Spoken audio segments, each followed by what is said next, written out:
All right. All right. Peace, family. You're tuning into the Pro-Black Perspective on KWAZ Radio. Be sure to check out the other programs on KWAZ Radio, including the Harsh Reality Podcast, the Bitter Medicine Podcast, and, of course, the Learning Curve.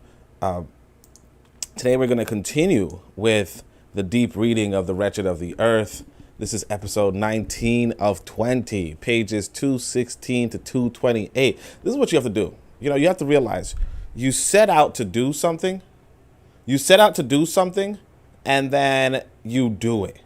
You say to yourself, look, I'm going to read 12 pages a day, and you go and you read 12 pages a day. That's how you go about in life. You accomplish more when you have set goals, you have set plans, and you just put it out and say, look, I'm going to stick with it. I'm going to be honest with you. The book sometimes was boring, you know? Sometimes it was weird. Sometimes it was funky, you know? But, you know, you stick through. You just have to execute a plan. And that's not to say that you always go through with every plan you have to go through. Sometimes the plans you do go through with, though, however, are those that you say to yourself, look, this is what I really, really want to do. You know, I've been telling myself I got to go read this book for maybe 10 years, you know? I finally did it. But anyway, I see Learning Curves in the chat. So she says greetings. I say greetings back. And I do want to play you guys a little bit of you know, just because some of you might not be, like, if you haven't subscribed to the other channels, what are you waiting for, right? But this right here is a little bit of a sound bite for those programs. This is D Webb with the Harsh Reality Podcast, asking you to tune in where we tackle the news of the day that affects our community, only on KWAZ Radio. Greetings, fam. Tune in to The Learning Curve with me, the revolutionary matron on KWAZ Radio. All right, so make sure you guys check them out. Be sure to. I don't have the other ones. I don't even have my own, but you know I'm working on it, right? All right, so check this out. So last we spoke, we were on page 216. You know, we talked about how France would deal with Algerian intellectuals, and now we're going to talk about the non-intellectuals. You know, the people who get knocked up, and their only reward, or locked into shape, and the only reward is that they're spared torture or they're allowed to eat. And I mean, that's just the reality that, you know, tons of people in the torture chambers of America today, you know, you call them prisons, but in those torture cells, they're deprived of food too. You know, they are hungry. They have a very limited selection of food. I mean, you know how this, like I'm assuming you're not listening from a prison, right? So you know how it is when you eat food and you're just like, hey, you know, I have a lot of rice and I have a lot of this, but I had that yesterday, so I don't want to eat it today. You know what I mean? Where you say to yourself, hey, you know, and then you're like, I don't know what to eat. You know, maybe I should go order some food. Maybe I should do something. Oh, I got something else. Let me make that. It's going to take me a while. Let me make that.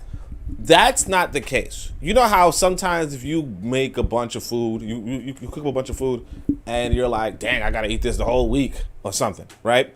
I mean, some of you do that. I don't know. But you're like, dang, I got to eat this whole week. Shit, you know? And then like after day 3, you're like, yeah, I'm kind of tired. I want to eat something else, right? That's not the case. This is the example of, and then here's the thing too, like when you cook your food, you know, it's seasoned. So it's at least palatable. That's not the case with this prison stuff. Okay? When you are a prisoner, it's more like you're eating the same crap. You're eating a bad food every damn day, unless you have a visitor, in which case then you could eat some other crap. Right? But nobody's really visiting you because you're boring and you're in a prison where you're being brainwashed, or you're engaging with other prisoners who don't have any damn sense, you know, between their ears. It's not like, yeah, you're you're in a bad situation. But that's the situation people can put you through. You know, that's the situation people put you through. Melanin 100% says shalom, so I'm gonna say peace. Y'all know I'm not I don't say shalom, but what peace is. All right. So anyway, A, you must confess you are not a member of the FLN. It has to be shouted collectively and repeated for hours. So while you're being beaten up or whatever, you have to say, look, I'm not a member of the FLN, right? And you're doing this for hours. I'm not a member. Then you have to confess to being in the FLN and now admit it was wrong. Down with the FLN, right? So afterward, you get it. You know, after you say I'm not a member, then you say, I was in the FLN, right? And it's wrong, right? And then comes the next stage. The future of Algeria is French. It can only be French. Without France, Algeria would return to the Dark Ages. So look at this. Look at that right here. Oh, snap. Look at this. Okay. So you understand what I'm saying? So they're saying, look here. They're saying the future of Algeria is French. It can only be French. And without France, Algeria would return to the Dark Ages. Think of your favorite acronyms in America. No, not the other alphabet squad, the OS, so whatever, FBI, whatever, FBA, whatever. Shoot, FBI, right? Anyway, think about that, though.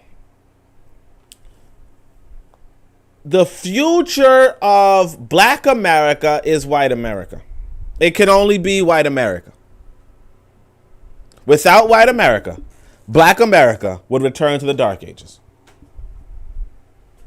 If bet you, I make a troll account, you know, like I make a dummy account on Twitter or something, right? Type that sentence, #ADOS, #FBA. Quite a few prominent folk retweet, celebrate, debate. You know, the clown, no disrespect to the Pan-Africanists, but the clown Pan-Africanists will be like, no, that's not right. You can just have your blah, blah, blah. But that's what, look, the thing is this, though. That's what the white man wants you to say. Am I lying? Somebody tell me I'm lying. That's what the white man, because this is what the white man was beating these Algerians to say. He was like, yeah, the future of Algeria, that's. Then, of course, you are French. Long live France. You are American. Long live America. Shit, I feel terrible even saying that. So I need to spit. Hold on a second. Let me mute. All right. I'm sorry. That was just weird, right? And nah, I ain't really spit. I ain't got nowhere to spit. Right? Like, what am I gonna spit around? Spit it. I'm in the house, man. You know what I'm saying? I can just spit it in the house. All right. The disorders encountered here are not serious. It is the bruised, suffering body which cries out for peace and calm. So he's saying that even though this is what they were doing, it is not really effective. But the thing is that it's effective on our people. Learning Curve says the mental attacks are real. Chaka says something, I can't read that other language though, but he called me his brother, so peace, family. And then the Learning Curve says the forced patriotism is real. Yeah, the forced, y'all ever see the commercial for the FBA? FBA, something was like, I don't remember, the FBA conference? Man, that commercial, woo! Like, just American flags over and over and over again. You know, like I said, like I'm about to actually write that, man. Anybody ever noticed that FBA is just one letter away from FBI? You know what I'm saying? man, I'm gonna write that right now. I'm typing away. Oh, I should mute my mic before somebody.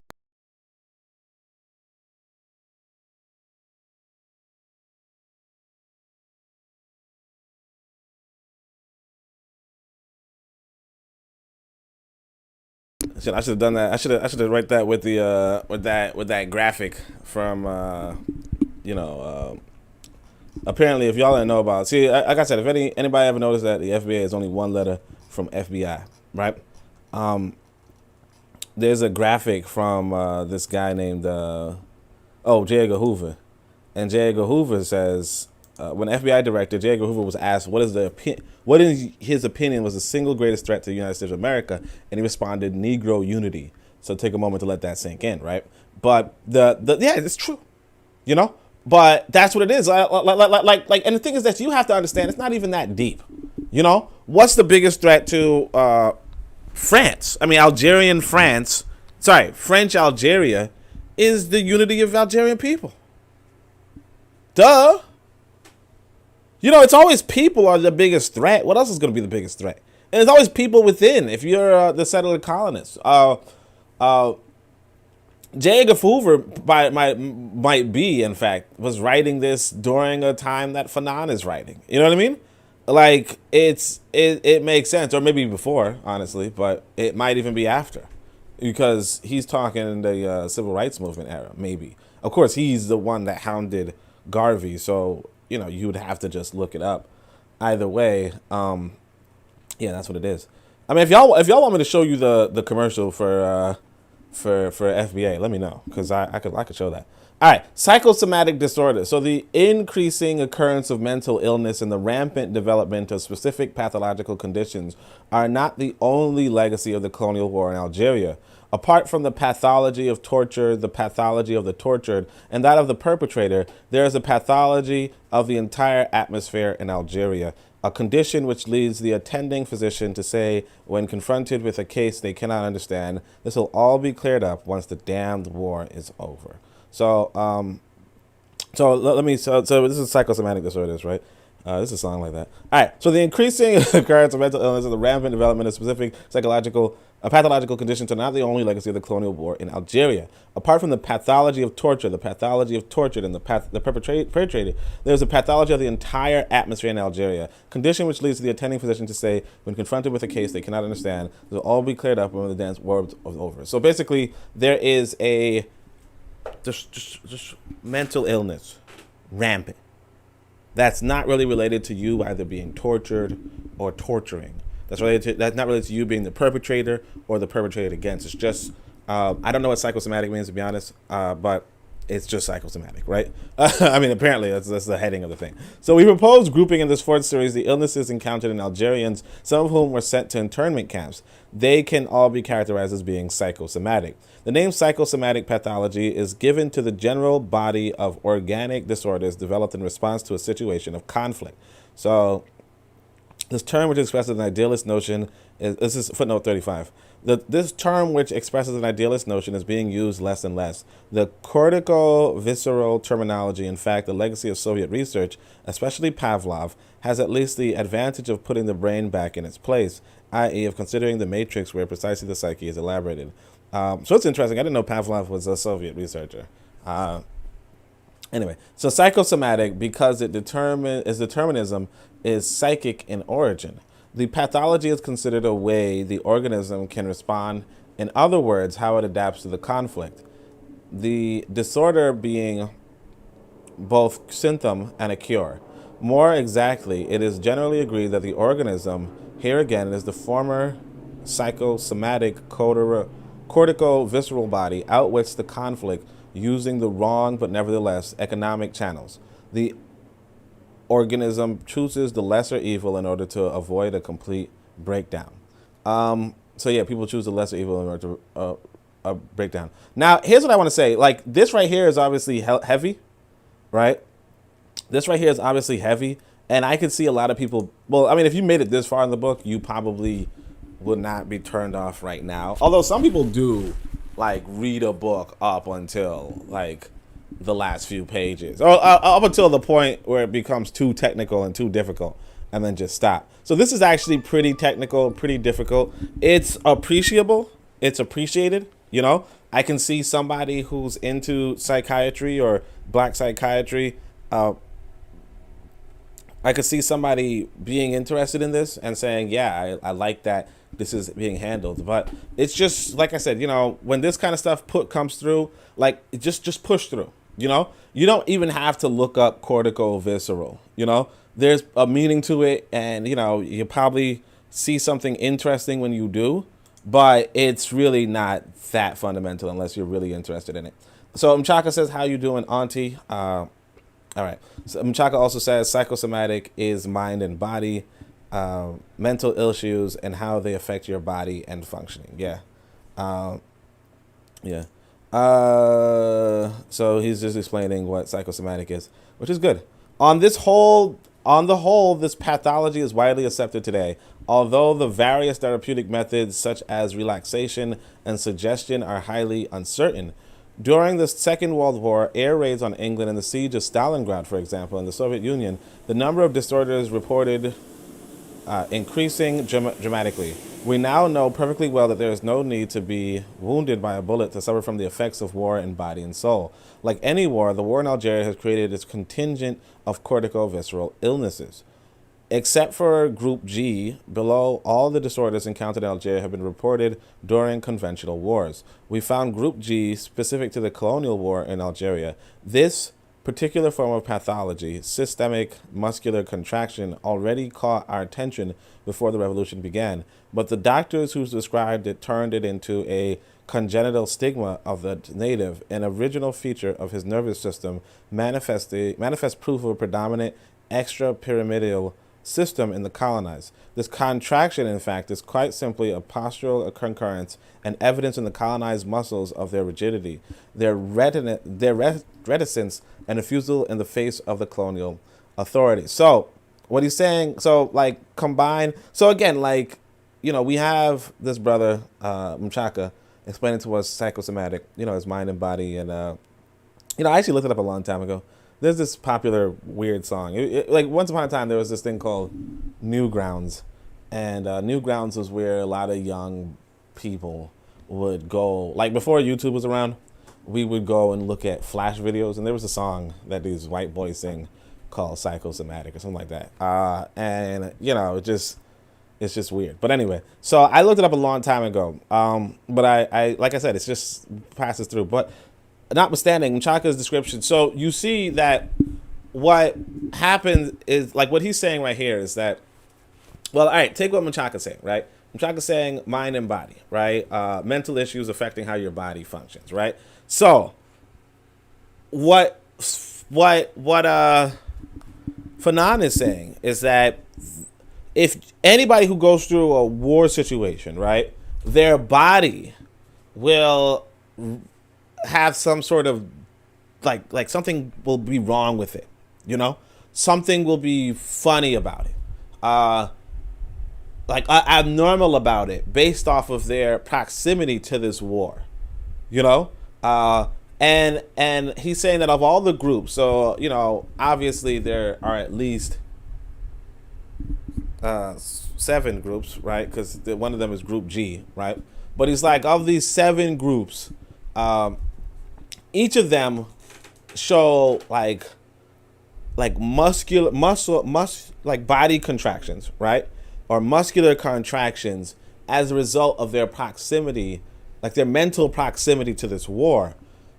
But when it came to Group G, they were remnants of the colonial war as opposed to the Algerian war. So the colonial war is the war to take over Algeria, right? And the Algerian war is the war to decolonize Algeria, right?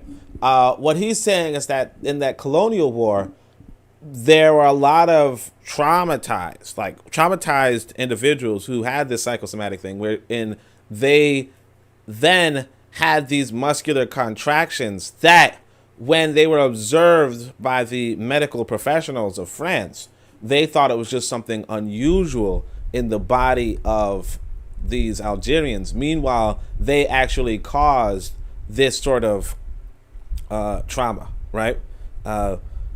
Now, what's interesting is that when we look at, you know, I don't know why I keep going back to America. You know, I call everybody else American-centered and I keep going to America. But when we look at America, black people in America tend to have more like debilitating conditions, or more frequently have, you know, physical illnesses. And then the question becomes, you know, to what extent is that psychosomatic? You know, to what extent is that psychosomatic? All right, so let's go to the comments though. Melanie Information says, or the way you can process trauma. Exactly. We see this today in inner cities where the children from those areas have a hyper awareness of their surrounding and also laugh at things that are not funny. Yes, the truth. Chief Mindset says, hello, what's up? And Revolutionary Matron gives her greetings to him, or to a Chief Mindset. All right. So let's go back to what it was. Yeah, so you see, he said the colonial authorities just thought it was something unusual. Just that their body was just different. But meanwhile, realistically speaking, the French were traumatizing other people. And it's just like Revolutionary says, you know, if you're in the hood, you know, you're just more aware. Not just that, you're more, but but I mean, it's not just you. I mean, that's a mental response. But what the psychosomatic thing would be is a physical response, right? So like, I don't want to say heart disease. I don't want to say any of those kind of stuff, but stuff like that, where your physical body is abnormal or abnormalized because of the mental burden that you have, you know? So 36 says the higher one is on the neurological scale, the less one is extrapyramidal. Manifestly, everything seems to tally. Okay, so psychosomatic symptoms encountered. A, stomach ulcers, very numerous.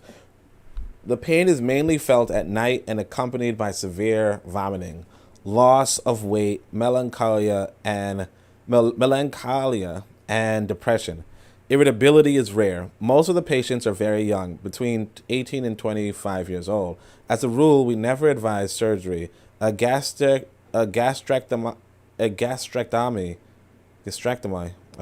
was conducted twice, and each time we had to reoperate within the year, right?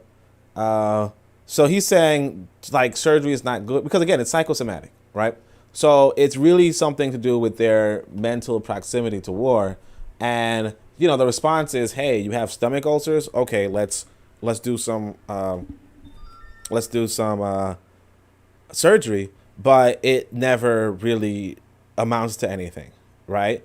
Now that's what I'm saying. Like right here, you know, severe vomiting, loss of weight, depression, so on and so forth. Now, depression is not really something physical, but the stomach ulcers is the physical part of it. So renal colic, don't want to know what that is, right? Here again, the pain reaches its height during the night. Obviously, there are never any kidney stones. The colics can occur in 14 or 16-year-olds, but this is rare. So he's like, it's rare for young people. But, you know, yeah. Kofi says greetings to everyone. All right, so let's go back to that. Let's see. So that's, you know, kidney stones are what you would expect when you have renal colic, but instead, you know, again, you have people who have nightly pain, notwithstanding the fact that they don't even have the presence of kidney stones, right? C, you'd expect this, disturbed menstrual cycles. These symptoms are very common and we will be brief. Either the women go 3 to 4 months without their periods, or menstruation is so painful it affects the women's character and behavior. So, you know, that's what you'd obviously expect, right?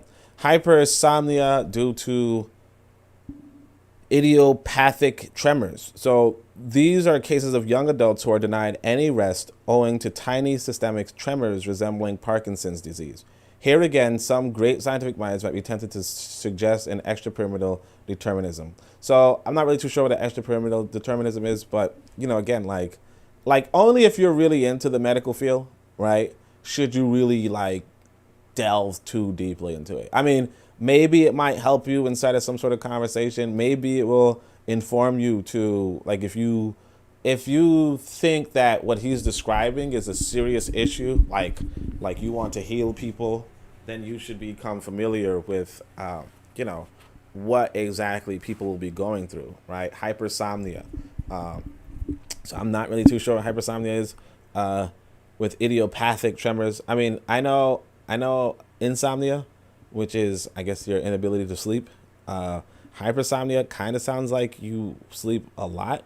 But then with the idiopathic tremors, I'm not too sure. But either way, you know, again, this is just something that you could easily Google search. But it is also, you know, depends on if you're really that interested. Okay, no. So it says young adults who are denied any rest, so they do not sleep, right? So I don't know how it's different from insomnia, but I guess it's more extreme.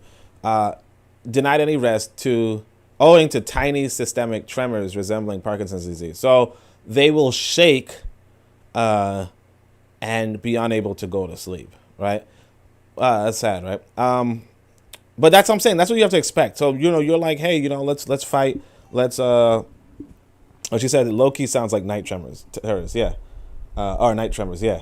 Apparently, a lot of these are occurring through the night too, which is pretty interesting. Next one is E, premature whitening of hair. The hair of survivors of the interrogation center suddenly turn white in patches in specific areas or all over. Very often, this disorder is accompanied by deep asthenia plus loss of interest and impotence. Sucks. But yeah, you're getting tortured, you're getting electrocuted.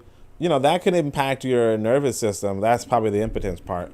Or like you're getting punched in the nuts. The thing you have to realize with regards to torture, regards to real fighting. So if me and another guy pick a fight,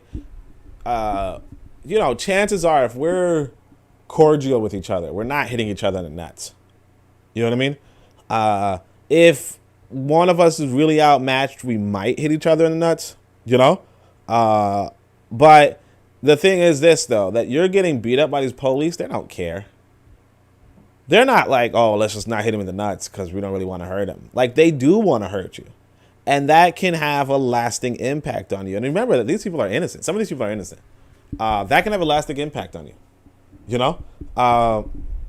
But yeah, not just that, though. The hair, like, we know about the hair thing. Like, we know that at least I'm in the United States, and one thing that people know is that after like 4 or 8 years of presidency, you get premature whitening of hair, Like this dude Obama looked pretty damn young before he was like a senator, and you're like, damn, that guy's like 20 or something. And then, he wasn't, but still. And then like when he finishes his presidency, it's like, hey grandpa, what you about to do? Anyway, F is paroxysmal tachycardia. So that's the heart rate suddenly. By the way, the reason why I don't pronounce these words, somebody said like one of the things about pronunciation is that if you read words but you don't hear them, then you're very unlikely to pronounce them correctly. It's why like when you're teaching kids how to read, you bombard them with sight words, because a lot of words do not follow a regular pattern for pronunciation. So like act, or not even act, but there's like other words that act is one of them, but like if you pronounce the C, you don't, so like you have to follow a script as to how you would pronounce those kind of words. But even like at, and other words, just basic words, but you really bombard kids with sight words. You don't.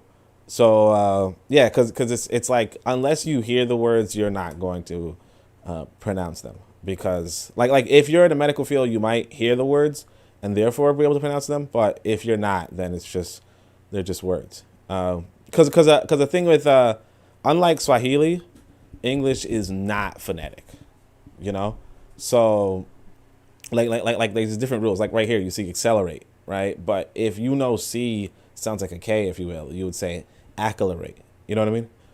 Just throwing that out there. All right. So, or the heart, like you won't have this spelling for heart in Swahili, because this will be heart, right? And rate, right? Rate is rate, because you pronounce everything, like you pronounce all the vowels. But the thing is with English, you don't. So, this would technically be tahe, heart, rate, but it's the heart rate. And so, yeah, the is one of actually the sight words too, because it's just not phonetic. The heart rate suddenly accelerates to 120, 130, and 140 beats per minute. This tachycardia is accompanied by panic attacks, an impression of imminent death, and the end of the attack is marked by heavy sweating. So essentially people will get their heart rate buffed. And I want people to understand this too, that he's talking about these are the things, I said it was between A to F. These are the things that started to occur a lot after the war started. You understand? Like, this is not something that these people regularly went through. It's just that this proximity to war, gunshots, millions dying, millions dying, millions being relocated, serious bombardments, serious concentration camps. I think these were all internment camps people. Serious displacement, serious abuses, serious harassment. This is what people are going through. Torture. Like, people who are tortured, they suddenly develop these sort of symptoms that, as the person said, it might be over after the war, but maybe it's not. They were just saying that because, like, what else are you going to blame, right? And of course, M'Chaka is going to be rude, even though he doesn't understand a thing. He says, phonics help. But anyway, Trump didn't, and he clearly wasn't stressed or did any type of critical work. Yeah, Trump probably didn't get his gray hair. But I don't think, so the thing is that Trump, I don't know if that's really his hair, But yeah, on the phonics point, yeah, phonics, yeah, again, like sight words is the phonetic method, So you don't actually, like again, this is not contraction. Because it's not phonetic, you can't actually pronounce it right away, like it'd just be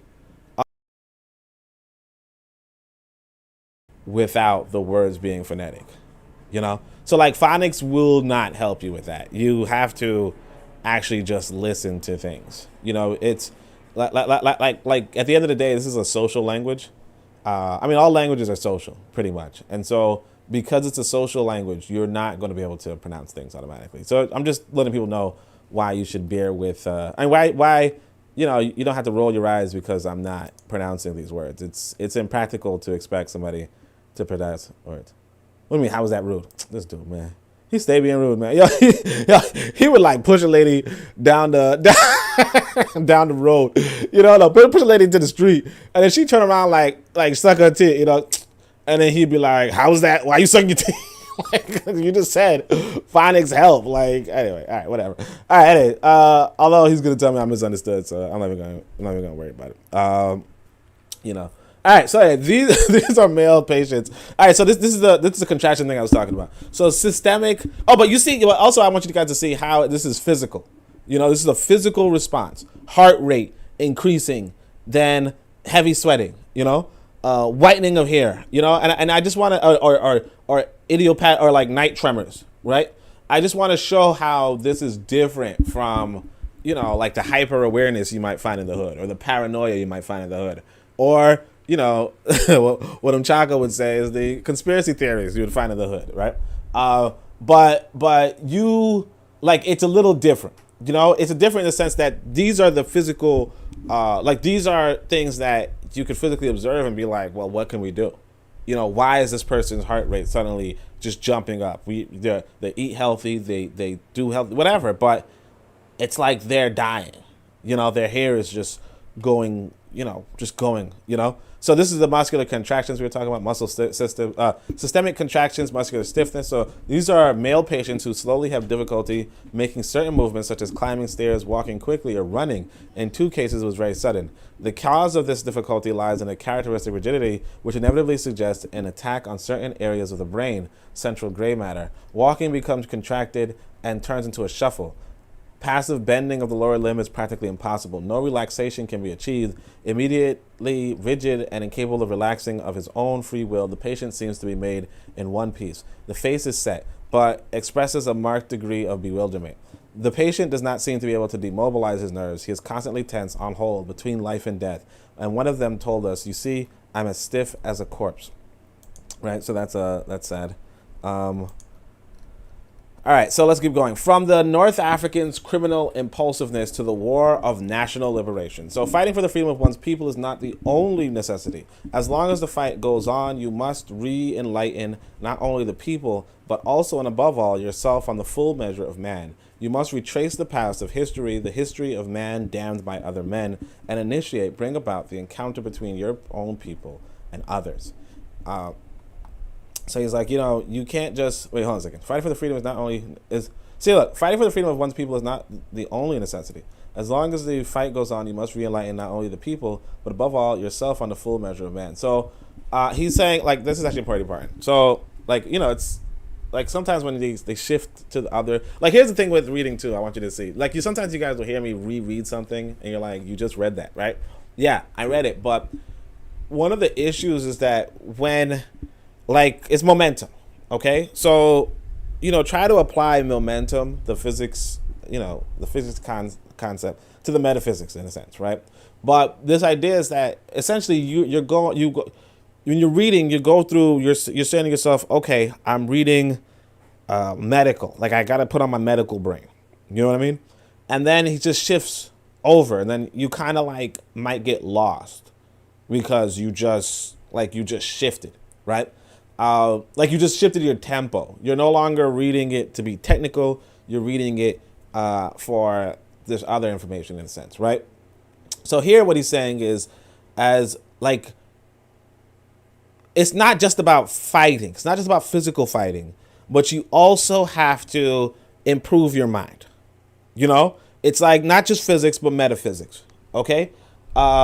As long as the fight goes on, you must re-enlighten not only the people, but also, above all, yourself on the full measure of man. Okay? You must retrace the past of history, the history of man damned by other men, and initiate, which means bring about, the encounter between your own people and others. He's saying you must teach yourself the reason to fight and bring about that fight in your people. Okay? Let's see. What's footnote 37? Okay, footnote 37 says, it is irrelevant to add this is not a case of hysterical contraction. It is irrelevant. Okay. So he's saying that it wasn't his. All right. So in fact, the aim of the militant engaged in armed combat in a national struggle is to assess the daily humiliations inflicted on man by colonial oppression. The militant sometimes has the grueling impression he has to drag his people back up from the pit and out of the cave. The militant very often realizes that not only must he hunt down the enemy forces, but also the core of despair crystallized in the body of the colonized. The period of oppression is harrowing, but the liberation struggle's rehabilitation of man fosters a process of reintegration that is extremely productive and decisive. Yeah, see, this is just way too many. Yeah, I know. Look, IONS, those are called Latin words. You're supposed to avoid using Latin words because they really complicate reading. So if you're going to use them, like, don't use them back to back to back to back because it really bogs down reading. Like, that's just a pro trick for, like, when you're writing and you're trying to, write for people to engage you. So this is, it's always going to be just a little bit harder, right? And so I would recommend, if you're reading this kind of stuff, to just slow down. See, I didn't know he was going to just bombard us with it, but let's just try it again, right? So in fact, the aim of the militant engaged in armed combat in a natural struggle is to assess the daily humiliations inflicted on man by colonial oppression. So he says a militant should assess the daily humiliations inflicted by the colonizers. Okay? The militant sometimes has the grueling impression he has to drag his people back up from the pit and out of the cave. So the militant sometimes thinks they have to drag people out of the cave, okay? Out of the pit. The militant very often realizes that not only must he hunt down the enemy forces, but also the core of despair crystallized in the body of the colonized. So he has to not only fight his enemies, but he has to get at the despair that is in all of us, right? So the colonist is a physical human being outside of you, but the colonist also impacts the mind and makes you depressed and despaired and scared, I mean, I often say, America's hopeless, and, people don't like to hear that. They're like, why are you saying that? It's kind of like what the white boy is saying, right? And that's true, right? But even though I'm saying it here, I'm not saying it, about Africa. But people in Africa may think, yeah, we're hopeless. Yeah, we're colonized and so on and so forth. And that's deep inside of them. Now, in a sense, you could say, hey, well, Africa's not colonized, right? And you could say it's neo-colonialism, right? You could say that.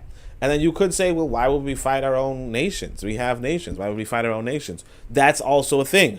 But that's what Fanon is talking about right here. So let's keep going. The period of oppression is harrowing. So when you're oppressed, you're harrowing. But the liberation struggle's rehabilitation of man fosters a process of reintegration that is extremely productive and decisive. So he's saying after the liberation struggle can make man once again productive and decisive. Okay? The victorious combat of a people is not just the crowning triumph of their rights, right? It's not just the victory, but it procures them substance, coherence, and homogeneity, right? Liberation gives you substance, coherence, and homogeneity, right? For colonialism has not simply depersonalized the colonized, right? Colonialism did not just depersonalize people. The very structure of society has been depersonalized on a collective level, right? A colonized people is thus reduced to a collection of individuals who owe their very existence to the presence of the colonizer. Boom. All right. So, yeah, that was tough. I know I was supposed to look at the thing. He says, I mean, he's French. Mchaka says somebody's French. Who's French? You mean Fanon? Wait, what was that supposed to be? That's bad. Oh, because of the Latin words? Yeah, I think somebody translated his words. So sometimes when people translate your words too, it could ruin it. But and maybe the French do have Latin words. But yeah, you see, and this is the thing that you have to realize too. And this is like really fundamental. So actually, I want to say this. So if you guys know Titums or Baka Umubo, he was on Twitter. No, on Twitter. And he said something about Tupac. You know, Mchaka likes Tupac. I don't really care for Tupac. What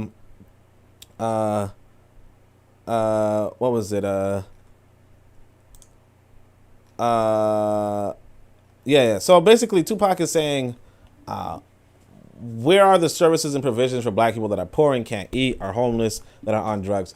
And basically, Tupac was saying something like that, like pertaining to the pro-black community. I kind of thought, why would he say that why would Tupac say that, in the sense that, allegedly he wasn't rich at the time, but in the sense that he's the son of Black Panther, and he's talking to Khalid Muhammad, who was a Nation of Islam member and the founder of the new Black Panther Party. But the Nation of Islam and the Black Panther Party would give services and provisions for black people that are poor and can't eat, are homeless, or that are on drugs. You know, like, you could say a lot about those organizations, but they did that. Either way, you know, one thing I noticed, or one thing I really want us, hey, watch your mouth, bro. Yo, this young kid, man. Right? Like, imagine, like, how you don't respect your elders, my guy? And he's gonna be like, how's that rude? Anyway, but my thing is this, that the thing we have to start making a connection between is poverty and jobs. Okay? Poverty and jobs. So you would engage poverty through jobs. How do you get jobs? Capital. Okay? How do you get capital? Businesses. Okay? How do you get businesses? Probably you want to say you want to say trade. You know, you want to say trade or something, right? How do you get trade? Nations, whatever, right? Either way, you know, providing alms to the poor will not give them jobs. You know, it's really a distraction at this point. Like if you understand economics, the point is that you would just give people jobs. That realistically speaking, Dr. King Dr. King actually would have been the more effective advocate against the poor. And in fact, if you really look into Dr. King's record, this is something people don't really do, but if you read about Dr. King, you realize he did get a lot of black folk jobs. Now, were those jobs from white folk? Absolutely. You know, but that's the same job you're working right now. You know, like that's the job you're working right now, and the reason why you're not poor. What was his name? Malcolm X. Well, we tend to like Malcolm X because he's like, yeah, I want to do it myself. Whatever, right?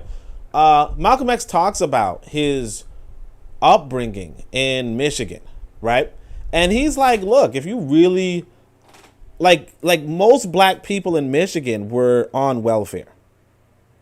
Oh, in Lansing, Michigan, we're on welfare. And this is something that he says early in his let me see if I could pull it up. Early in his autobiography, and of course, our good friend. And by the way, guys, I'm just playing with Mchaka. I knew that little boy when he was still a little boy. So, I'm just playing with him. But probably shouldn't call him a little boy still. But I'm just playing with him. I'm not really somebody like that. Oh damn! Did I forget to put up my thing on my newsletter? Anyway, but what he said was that in his town, most black people were on the welfare, right? That's something that you have to understand, that it without capital and without jobs, black people are going to be poor, and that's why you have poorer Africans in Africa because of the lack of capital.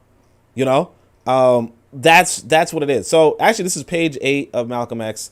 And I put up a few economics related quotes from his book on my website. So if you guys want to know, you guys can check out my website. Actually, I could probably share you this screen just quickly. Hopefully it works. Oh no, this is I think that should be enough. Let's see. Okay, good.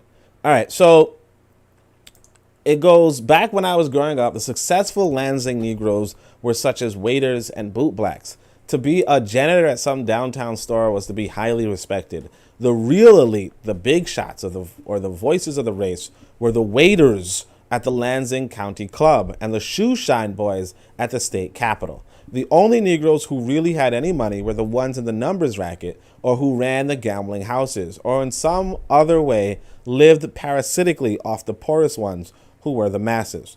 No Negroes were hired then by Lansing's big Oldsmobile plant or the Rio plant. Do you remember the Rio? It was manufactured in Lansing, and R.E. Olds, the man after whom it was named, also lived in Lansing. When the war came along, they hired some Negro janitors. The bulk of the Negroes were either on welfare or WPA, or they starved. So this is, realistically speaking, if you're in a city, okay, you need city jobs. If you do not have city jobs, then chances are you are going to either be on welfare or you're going to starve. You are going to have to be a dependent, or you're going to have to value whatever kind of work you can get, whether that be waiters or bootblacks. The point I really want people to understand is, this is like basic economics, but we don't really get it as a community, is that if you do not have jobs for these people, they will be either on welfare or starve. And you creating a welfare system for them,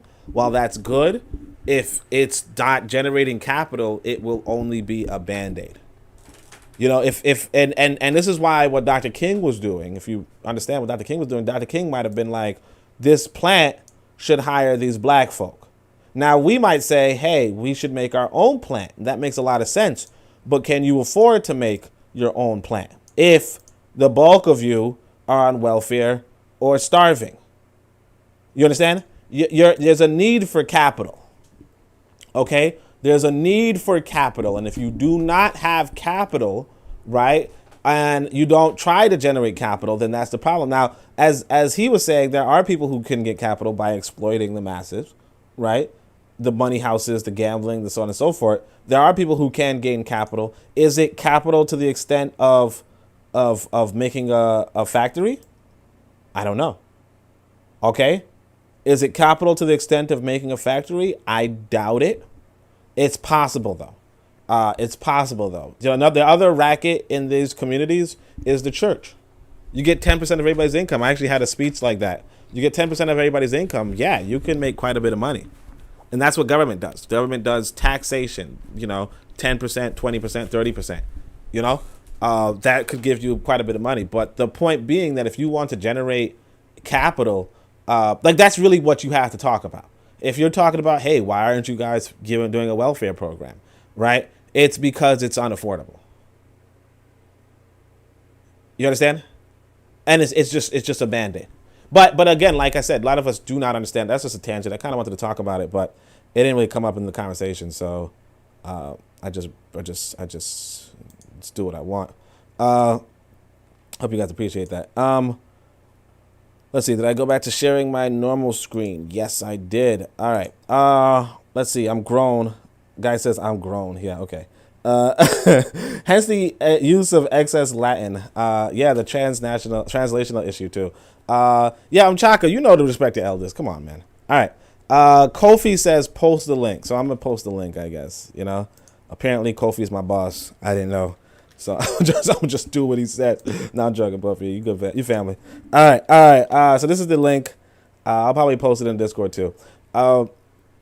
Revolution Maker says facts and says those that can. Oh yeah, Bit of Medicine says son. Yeah, you know it. No, I'm joking. He's a good guy. But he's way too old to be a son of mine. The learning curve with Revolutionary Matrix says those that can get capital do not have a mind for the people. The people that can get capital only serve themselves. Yeah. I mean, the issue with capital. I mean, yeah, you'd have to be pretty damn brilliant. Like it's tough. You know, there are black people, for instance, in Africa who say, hey, you know, I got enough capital. I'm going to build my own independent car. And they build this car, but it's not like black folk are going to get it. And not like, on top of that too, it's not like the car you built is like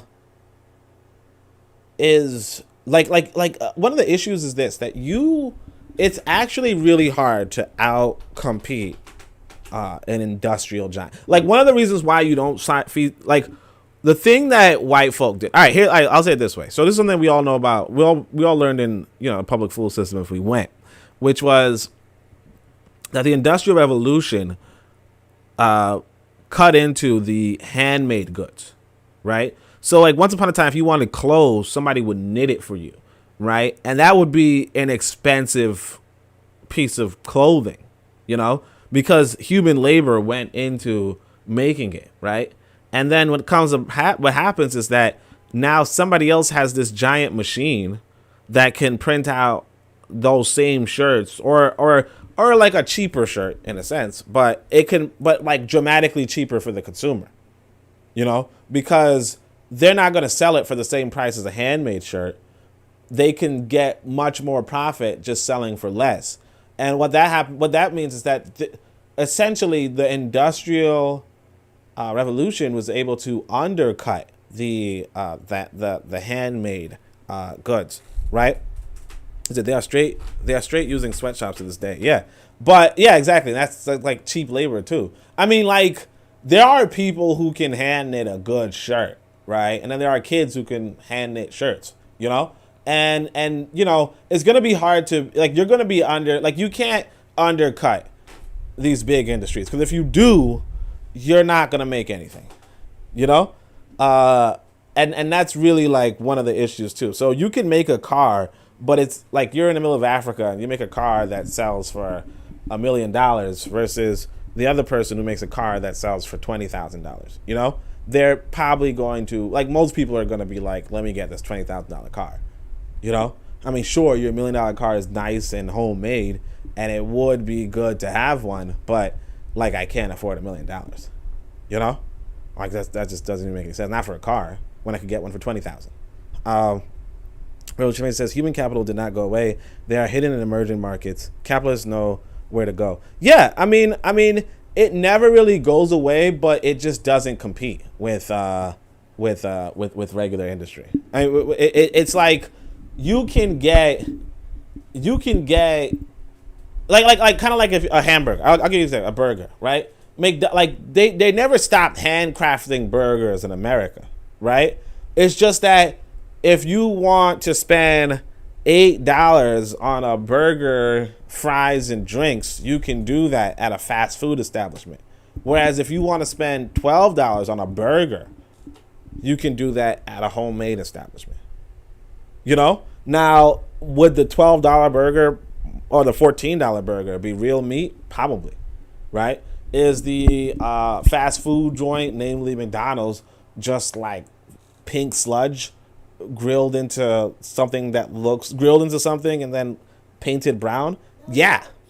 But notwithstanding that, if you the consumer says to themselves, I can get a full meal for $8, right?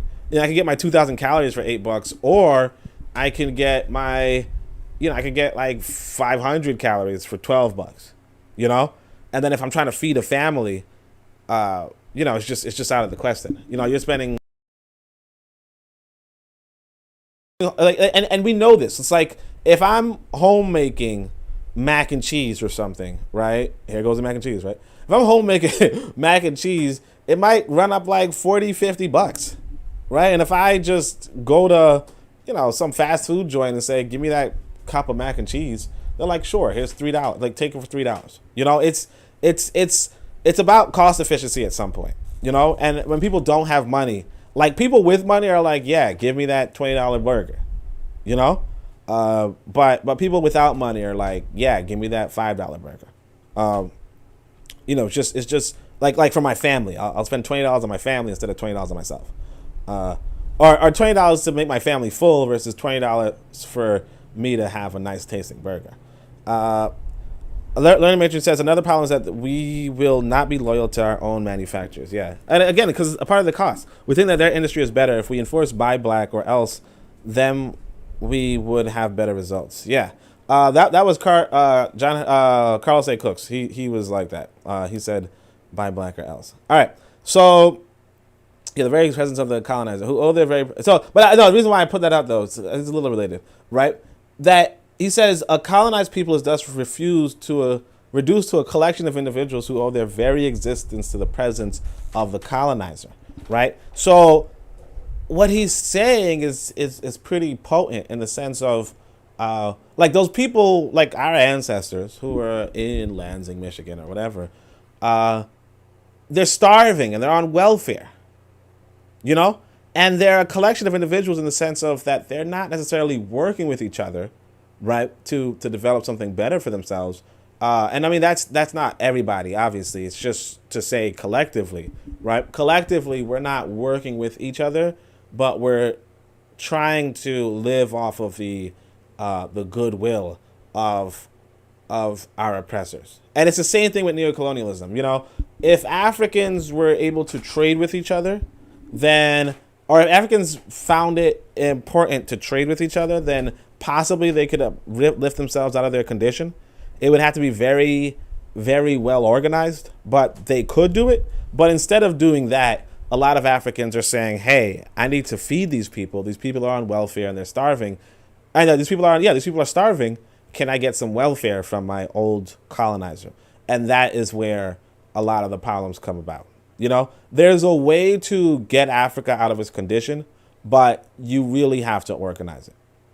You really have to organize it. So, and we have to really be about improving our intelligence, and that's where I would say, get yourself some books, but also listen to other stuff on the KWAZ network, right? So I'm going to play this again. And I mean, Bit of Medicine is going to probably hit me up with his audio at some point. This is D Webb with the Harsh Reality Podcast, asking you to tune in where we tackle the news of the day that affects our community, only on KWAZ Radio. Greetings, fam. Only you didn't Tune let in it. to the learning curve with me, the revolutionary matron on KWAZ Radio. You said what? I can't hear the commercial on YouTube. You can't hear it on YouTube? No. Wait, hold on a second. You guys can't hear it on YouTube? Wait, hold on a second. Let me play it again. Hold on a second. Because I'm looking at this OBS studio. Let me see something. This is D Webb with the Harsh Reality Podcast, asking you to tune in where we tackle the news of the day that affects our community, Okay, I hear it. only on KWAZ Radio. Greetings, fam. I was Tune lagged in out. to the learning curve with me, the revolutionary matron on KWAZ Radio. Okay, so yeah. So that's it. I mean, maybe eventually I'll probably put up visual, but I like how it sounds so far. All right, so Achieve Mindset said it's not enforcing by black, it is protectionism. Yeah, if you have protectionism, you can do quite a bit. The only thing, like, again, it's really complicated. You really have to organize Africa on a large scale, because what happens is this, right? we have to be very realistic, and this is why I'm telling you, I'm really like, I'm gonna start studying some economics, right? Like I haven't already, right? But you have to, all right, like the example, there's an article out where article in a video where Ghana is like they have a factory for where they're around their pineapple farm or something, right? So they're making these pineapples, right? What you have to do is that you have this pineapple farm, right? And then your factory produces pineapple juice. You have to have buyers for pineapple juice in other African countries. Okay? You have to have buyers for pineapple in other African countries. If you do not coordinate, that's why I'm saying you have to have this international organization, because if you're just doing it from a national standpoint, if there are no buyers in, for instance, Uganda or Tanzania or Nigeria for the pineapple, then essentially you're making this pineapple and you're waiting for England or France or America to want pineapple or pineapple juice, and that's where you're always going to be in trouble. You know what I mean? And actually, if you look at this article, so that's another article. Maybe I could put it up for Kofi, right? But if you look at this article, I think I actually put it in the, I might have put it in the Discord, okay? So you go to the Discord and you see this article about the Ghanaian farms or whatever, and yeah, the Ghanaian farms and the Ghanaian factories, and you'll realize that they are, in fact, like because the price, they say the world market price fluctuates for the cost of pineapple. Because of that, that's going to cause you trouble all the time. It's really a matter of planning, and Achieve Mindset says I needs central planning, but I think he means it needs central planning.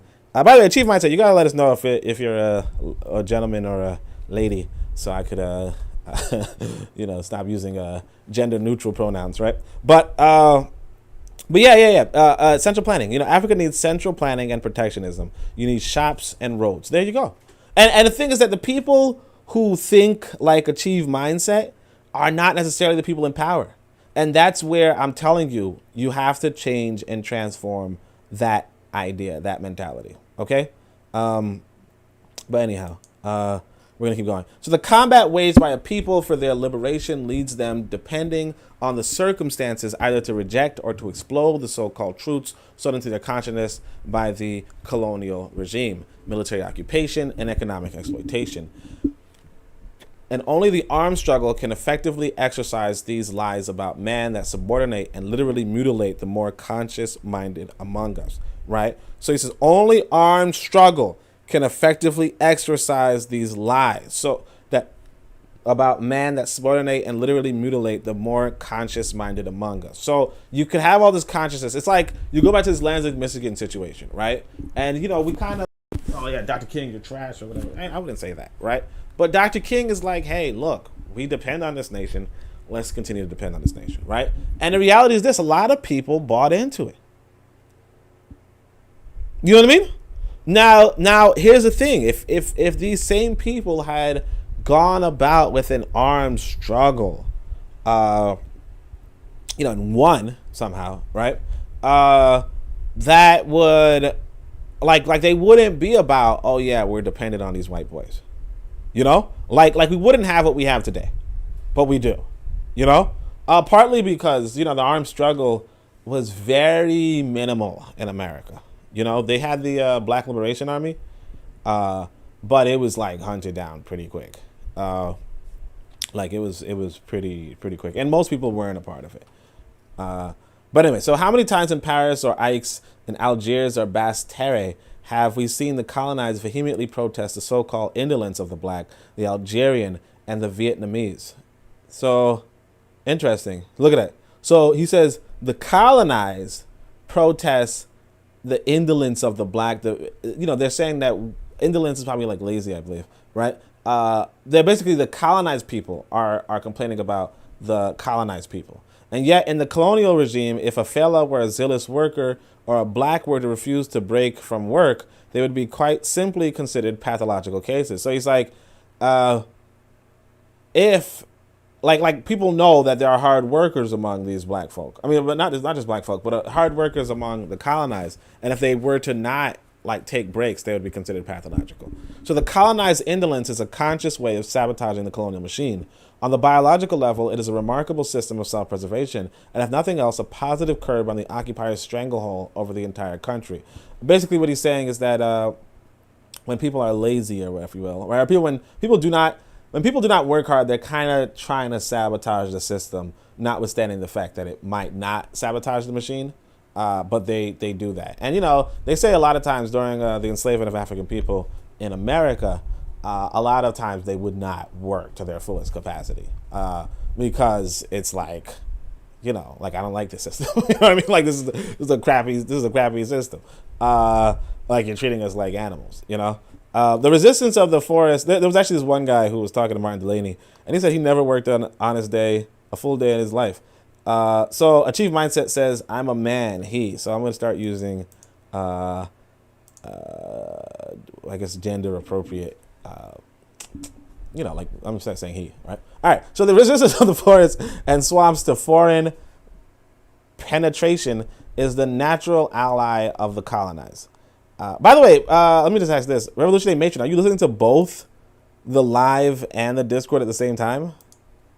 Because that's I'm how? on my No, I mean, how are you listening to both at the same time? You don't turn off one?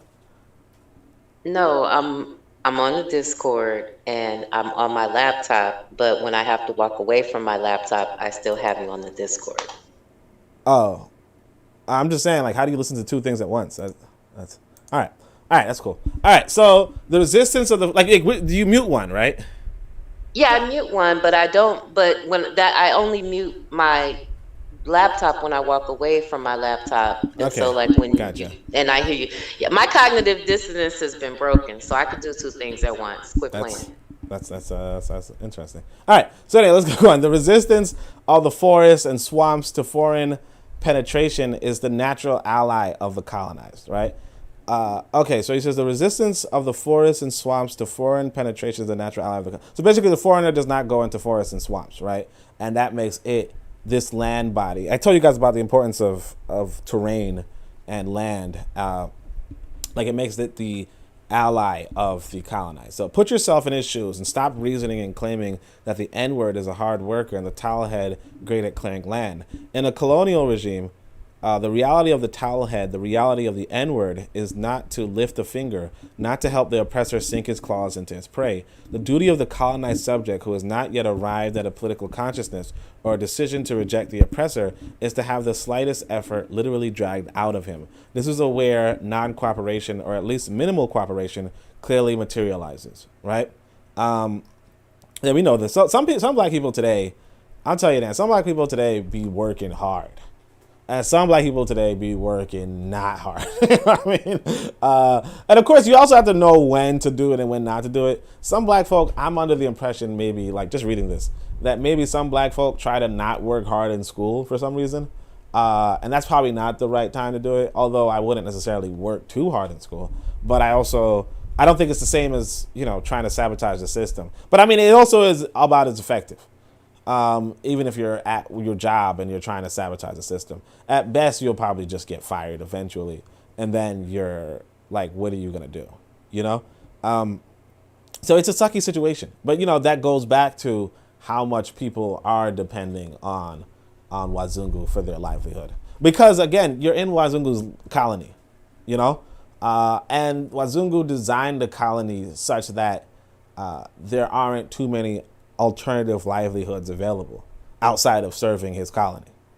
One of the most important things Wazungu did is he killed off all the buffalo. So like you got to think about how where you are right now, there used to be buffalo grazing, and Wazungu, and there were like millions of buffalo, like a buffalo for each person or something, you know what I mean? But he killed them off, because the thing is that if he kept the buffaloes going, then, when he tells you, go and do XYZ, you say, yeah, no, I'm done with this. I'm just going to go hang out with this buffalo. You know what I'm saying? I'm just going to go live like those natives did, And he'd be like, well, come back here. You need me. And it's like, no, I got buffalo, right? So he got rid of the buffalo. And now you're like, nope, I'm going to go do like the natives did. And he's like, but the natives had buffaloes.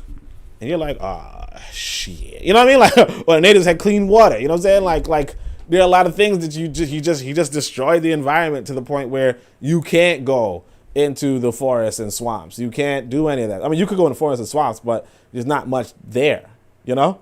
Not like it used to be. But anyway, these observations regarding the colonized disposition to, let me just double check how many more pages I have. Oh, sorry. Somebody says, okay, that's a comment. So, why would a slave work to his fullest capacity? No pay, no representation. Exactly. Achieve mindset, got it. Chaka says, what's wrong with working hard at school? I didn't say there was anything wrong with it. Yeah, I didn't say anything was wrong with it. But I mean, I understand a lot of people give up on it. I understand a lot of people give up on it. I don't think you should give up on it. I have to say, look, like I said, it's tough. You know, you're in a colonial situation, right? You don't really have too many options. Like, my thing would be you have to repatriate to a nation that's respectable or that respects you. But if you're not going to do that, then, like, you know, I don't see how you're not going to be a servant. You know? I don't see how you're not going to be a servant. It'd be pretty rare for you to not be a servant. You know, you need quite a bit of luck. Jacka gets it. All right. Anyway, so all right. So anyway, that's code. Anyway, so learning curve goes. If you control your education, working hard in school is a good thing. Yeah, working hard in their school only shows that they have effectively captured most of your mind. Remember, they colonized their God, knowledge, and history. And he says you have to work smart in school. Yeah. Working smart and working hard are two different things. But yeah, I mean, like I get why inner city kids. Because again, like the thing you got to realize about the inner city is that it is a location that's destitute for jobs. You know, it's a location where a lot of people do not have job opportunities, and especially not job opportunities there. You know, like take Mchaka for example. Well, not just Mchaka. Actually, no. Let me take Mchaka. Let's just say, there was a story that comes out of Nigeria. So guys, make sure you guys check out the Discord. If you're not in the Discord, right? If you're not in the Discord, make sure you go. I just put up an article. I think it wasn't me. It was this brother. Cater. Cater's a good brother, right? So Cater goes into the Discord and he puts up this article about how in Nigeria a lot of doctors. So Nigeria is good for making doctors, right? So a lot of doctors can't find any work in Nigeria, and because they can't find any work in Nigeria, I think some other country, it might even be Algeria to be honest, but some other country is trying to poach those doctors from Nigeria. And people are making a big deal like, how could you get poached? You know, all that kind of stuff, right? But let me just see what country. Oh, Saudi Arabia. Okay. So it's like, how could you get poached? But it's like, you know, again, if you do not have jobs, you know, and not just that, you have to realize that you can't even pay a doctor as much as you can pay them elsewhere. Because one of the things you have to realize, a lot of us tend to look at doctors as something that should be affordable to us, and sure, it should be. But a lot of these doctors are get their main money from these wealthy people. You know? Like this wealthy person is like, hey, I need something, and I'll pay anything to elongate my life. You know, the homeless person you believe that a doctor should serve or whatever, right, is like, hey, I need something and I'll pay anything to elongate my life. And it's like, okay, how much are you willing to pay? Well, I ain't really got nothing. You know what I mean? You know what I mean? So like the doctor is not going to, if like, for instance, you know, like you go into the socialist mentality and you say, no, doctors should, you know, blah, blah, blah, blah. You realize that a doctor will not be able to make that much money off of people without money. You see, like Achieve Mindset says doctors earn 6 figures plus. Exactly. They earn 6 figures plus because their clientele, their consumers earn 7, 8 plus. You understand? Now in Nigeria, the clientele is not earning 7, 8, 9 plus. In Saudi Arabia, yes, they are. You understand? I mean, especially with the density. So if you have, like what I'm saying is you open a practice up. Eventually you'll open a practice up and like if there's too many people then you would have too many practices. If you have too many practices, you're not going to come out with a lot of money. So it tells you again that poverty is a happenstance. Like, you can't just say, hey, I'm a doctor now, so I'm going to make 6 figures. No, you got to, you know, what's his face? So let's see. Achieve Mindset says everyone is a servant. Yeah. Doctors earn 6 figures. Yeah. So the problem is that there is a poor health system.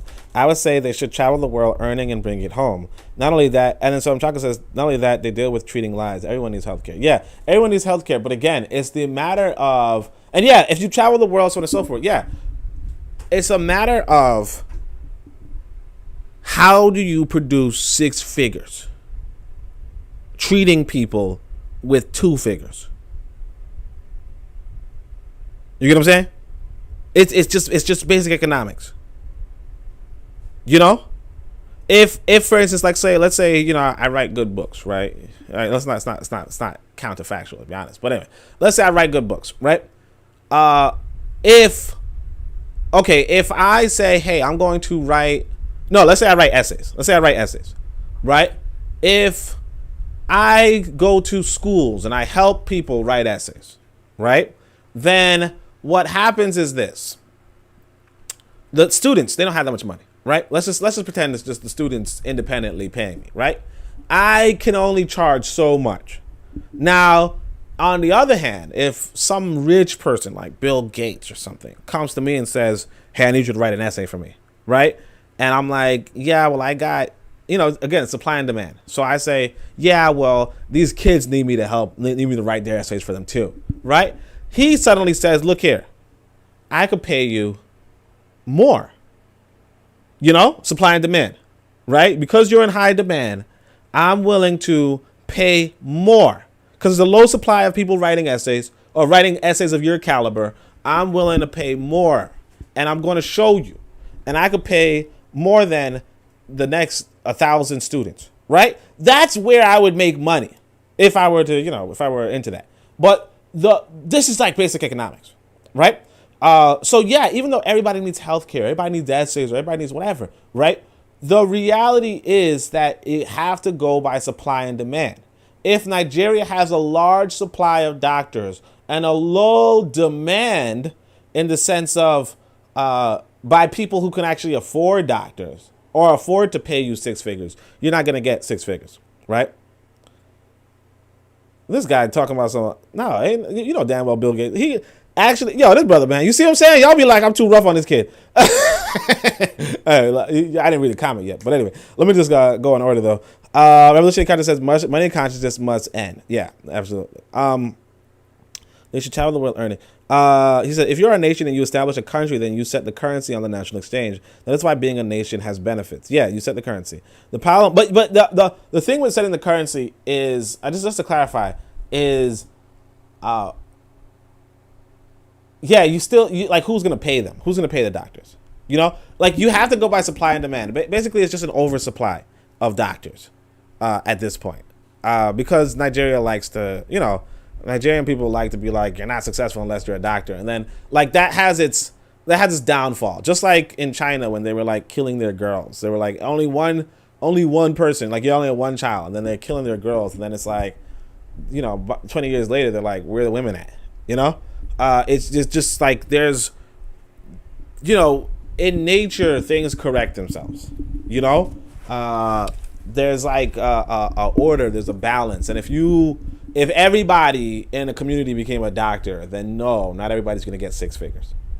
You get what I'm saying? Because no one is earning enough money in order to, like, it was just a bad planning in a sense. But anyway, if you are a nation, blah, blah, blah. The problem now is that the Nigerians going to Saudi will not form a group like a doctors association so they can dominate a certain market like the cosmetic surgery. Yeah.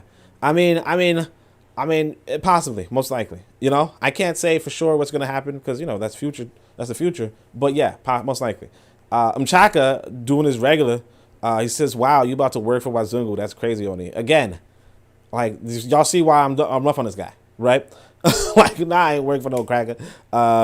I mean, why would Bill Gates come to me and say, write an essay? I mean, I'm not saying I'm not a bad writer, but like Bill Gates has other options. You know what I'm saying? Anyway, so Achieve Mindset says, but they will not work together, which is a problem. Yeah. If you cannot build a business for yourself, how are you going to feed your family? Yep. And they have been selling the idea that Wazungu will employ me for too long. Shaking my head. Yeah. I guess. I actually don't understand that one right here. But the African has been taught to not plan for their young. Yeah. And I mean, like, it's also a matter of, like in the case of Nigeria, it's probably that, like Nigerians have a nice reputation of being very brilliant people. I'm going to say that so that homeboy don't come at me, right? Like, not good at making jollof rice, but brilliant otherwise, right? No, I'm just anyway, but the thing is that, oh yeah, so that was the Booker T. Washington quote. So Booker T. Washington, once upon a time, wrote, he says, no race can prosper till it learns that there is as much dignity in tilling a field as in writing a poem. That realistically speaking, an economy is more holistic, or a land, it's just more holistic. And so if everybody rushes towards one field, right, it's not going to pan out as well as you think it is, And this is why, this is partly why doctoral degrees are so competitive in America. It's to limit the amount of people that do become doctors. And not so because you want people to not have a better life as being doctors, and not just because you want the best people to be doctors, but also because the reality is that, like, if there are too many doctors, it's gonna impact just impact the balance. It's weird. It's a little complicated, but it's really something that black people should sit down and discuss at some point, right? So these observations discuss and plan. So these observations regarding the colonizer's position to work could also be applied to the colonizer's attitude towards the colonizer's law, his taxes, and the colonial system. Under a colonial regime, gratitude, sincerity, and honor are hollow words. So, basically black folk, they don't really want to pay taxes. They don't want to follow laws, and they don't even like the system. Over recent years, not just black folk, this is colonized people, right? Over recent years, I have had the opportunity to verify the fundamental fact that honor, dignity, integrity are only truly evident in the context of national and international unity. As soon as you or your fellow men are cut down like dogs, there is no other solution but to use every means available to reestablish your weight as human being. You must therefore weigh as heavily as possible on your torturer's body so that his wits, which have wandered off somewhere, can at least be restored to their human dimension. During the course of recent years, I have had the opportunity to witness the extraordinary examples of honor, self-sacrifice, love of life, and disregard for death in an Algeria at war. No, I am not going to sing the praises of the freedom fighters. The common observation that most hardline colonialists have not failed to note is that the Algerian fighter has an unusual way of fighting and dying, and no reference to Islam or paradise can explain the spirit of self-sacrifice when it comes to protecting his people or shielding his comrades. Then there is this deathly silence. The body, of course, cries out, the silence that suffocates the torturer. Here we find the old law stating that anything alive cannot afford to remain still while the nation is set in motion, while man both demands and claims its infinite humanity. One of the characteristics of the Algerian people established by colonialism is their appalling criminality. Prior to 1954, magistrates, police, lawyers, journalists, and medical examiners were unanimous that the Algerians' criminality posed a problem.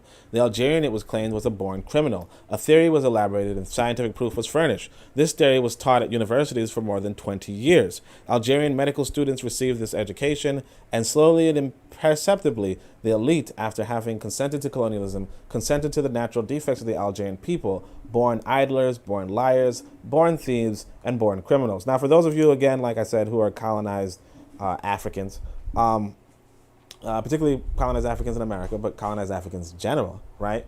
You see that sounds vaguely similar to how they talk about African Americans. Okay? But again, these are not African Americans. These are Algerians, and they're not Americans. They're dealing with French, right? The French are teaching in their schools, and even the elites of France, right? Even the Candace Owens of Algeria are saying the Algerians are born idlers, born liars, born thieves, born criminals. They're saying, hey, look at George Floyd. George Floyd had a history of doing pornographic tapes. You know, he had a history of stealing or something. You know, that's what they're saying, but they're saying it for the Algerian people. You know, this is why reading is so good. This is why I encourage you to go out and read, right? Because you realize that the things that you think are new, and this is the thing about, I want to say this too. It's good to read international literature too. You know, D. Webb from the Harsh Reality Podcast, he would tell us that travel is one of the best teachers, right? Travel is one of the best educations. True. You know, but if you cannot travel, and it's not just travel, honestly. International literature is up there. You know, I'm not going to say it's a contest because you should do both. But international literature is up there because when you engage international literature, you begin to see that the situation that you thought was local, because I'll say it this way, all right? Because Learning Curve is reading Claude Anderson, but Claude Anderson is national literature. So just like Carter G. Woodson, you know, you'll read something and be like, wow, this was happening a while back, or wow, people noticed this a while back. And that's good. But you're also still like, you know, like when you read Carter G. Woodson or we read Claude Anderson, for instance, you know, you get this impression that, oh, we're just the worse off and our situation is unusual, our situation is abnormal. And sure, it is unusual and abnormal. Absolutely. But you might walk away with that kind of thing.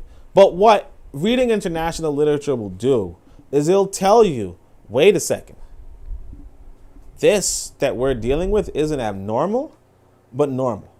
I mean, the degree is a little abnormal, maybe, right? But what we're dealing with is normal. You understand? People saying that we are natural criminals, they said the same thing about the Algerian people, but look at Algeria today. You know? And I'm not going to say Algeria is good or bad. I don't know, right? Real talk. But the point is that they're running their own land.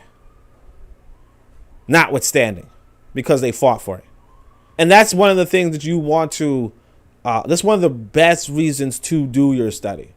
That as much as you may critique or criticize these other people, you realize, hey, look, they went through something and freed themselves.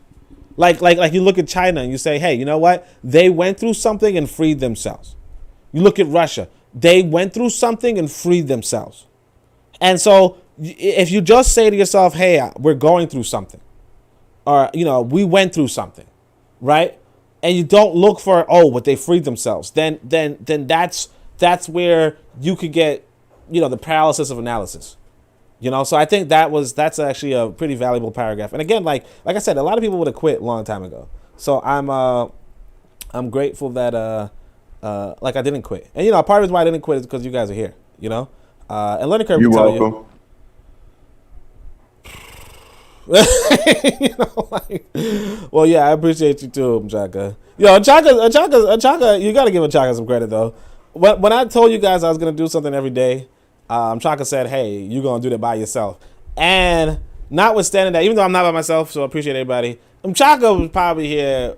Was here very consistently. You know, very consistently. So you got to give Chaka some props. You know, notwithstanding, he's a good brother. All right, so Bitter Medicine Podcast says limited seats at the table. I think he's talking about with it regards to the jobs. Oh, wait, hold on a second. I think, oh, yeah, Learning Curve says something else. The Africans think that Wazungu will give them a job so they do not have to make their job or start businesses for their children to be employed. Yeah, exactly. Like, you get a bunch of medical. See, the thing is this. I mean, no disrespect to doctors, but they are servants. You know, they're highly paid servants. They're highly skilled servants, but they're servants. You know what I mean? There are people servants that save your life. Yeah, exactly. Servants that save your life. But like, yeah, they're like, it's a good occupation, but you know, there could only be so many servants. You know what I mean? It's like a butler couldn't, you know, or a chef. Like a chef could. Whoa. Let's not compare that. Let's not do that. Ladies and gentlemen, the doctor. No, I'm just saying. Like, don't do that now. No, well, I mean, look, I'm not saying. Look, I think healing is one of the most important things a human being, like one of the most important occupations that a human being can engage in, right? Helping people and preserving lives is also very excellent, So I'm not necessarily saying that's not the case, but what I'm saying is that if you have, like there's a density to it. It's like if you I would say it this way. If you were to build a community, right? And you were to think up how can you develop a community, like a whole community, you would have to do a calculation as to how dense the doctors are and realize that if you had let's say you had a community of 1,000 people, right? And I'm just going to spitball. You could say, hey, I would like for there to be 5 medical professionals of 1,000, per 1,000 people, right? Maybe even more. But the idea of 500 being medical professionals, right? That can cost you as a community. Because there are other things to do. I'd say more than 5. Yeah, maybe more than 5, maybe 10, I don't know. But or 20. But 20 is good, like different specialties. Yeah, 20 different specialties, yeah. But the thing with what's going on in Nigeria, and you know this because you grew up with Nigerians, right? I mean, kind of. I'm Nigerian. I was born. I am. Both my parents are, so kind of. Yeah. But they really do encourage you to become a doctor. They really do. Almost happened to me. Oh, didn't happen to you? I thought it did. I'm doing doctoral PhD. You said what? PhD. Yeah. But it's really like Not a thing. MD. You said what? Not MD. I got you. I understood that when you said PhD, brother. But y'all see why I got rough on it, though, right? Huh? What'd you say? Clarifying for the audience. What? Clarifying for the audience. I thought you said something Latin. I was like, what? Latin? Oh. People on Fafadis and like, what? I guess. But yeah. So yeah. Like if you have 500 per 1,000, it's like, yeah, you might have too much. I'm not saying that Nigeria has that much, but I could imagine Nigerians are really, really overproducing doctors.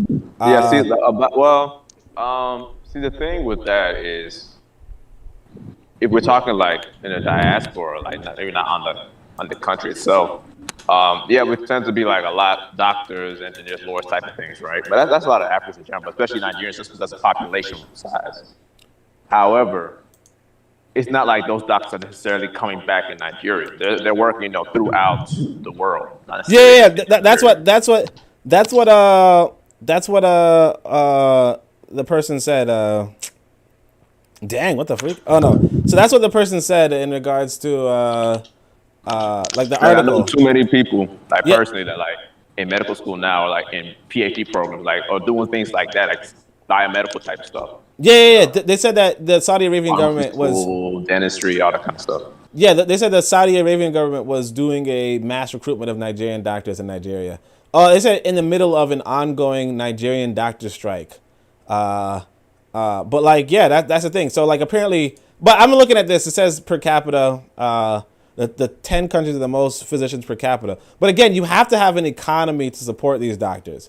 So the highest would be... I don't even say it's the number, but really we just saying they're not being paid. That's the thing. It's not exactly. So the physicians the 10th highest is Denmark at 44 per 10,000. 44 per 10,000. That's the highest. So that's about 4 per 1,000 physicians. So that's but the highest would be so at least it's not thing. Cuba, obviously, which is at 81 per 10,000. So you can't get sick on Cuba. Yeah. Cuba, though, for what it's worth, is they're a socialist. They're a socialist. They're a socialist government. So the doctors are not going to be paid much, but they don't really need to get paid much. Monaco That's not the is. idea. You said what?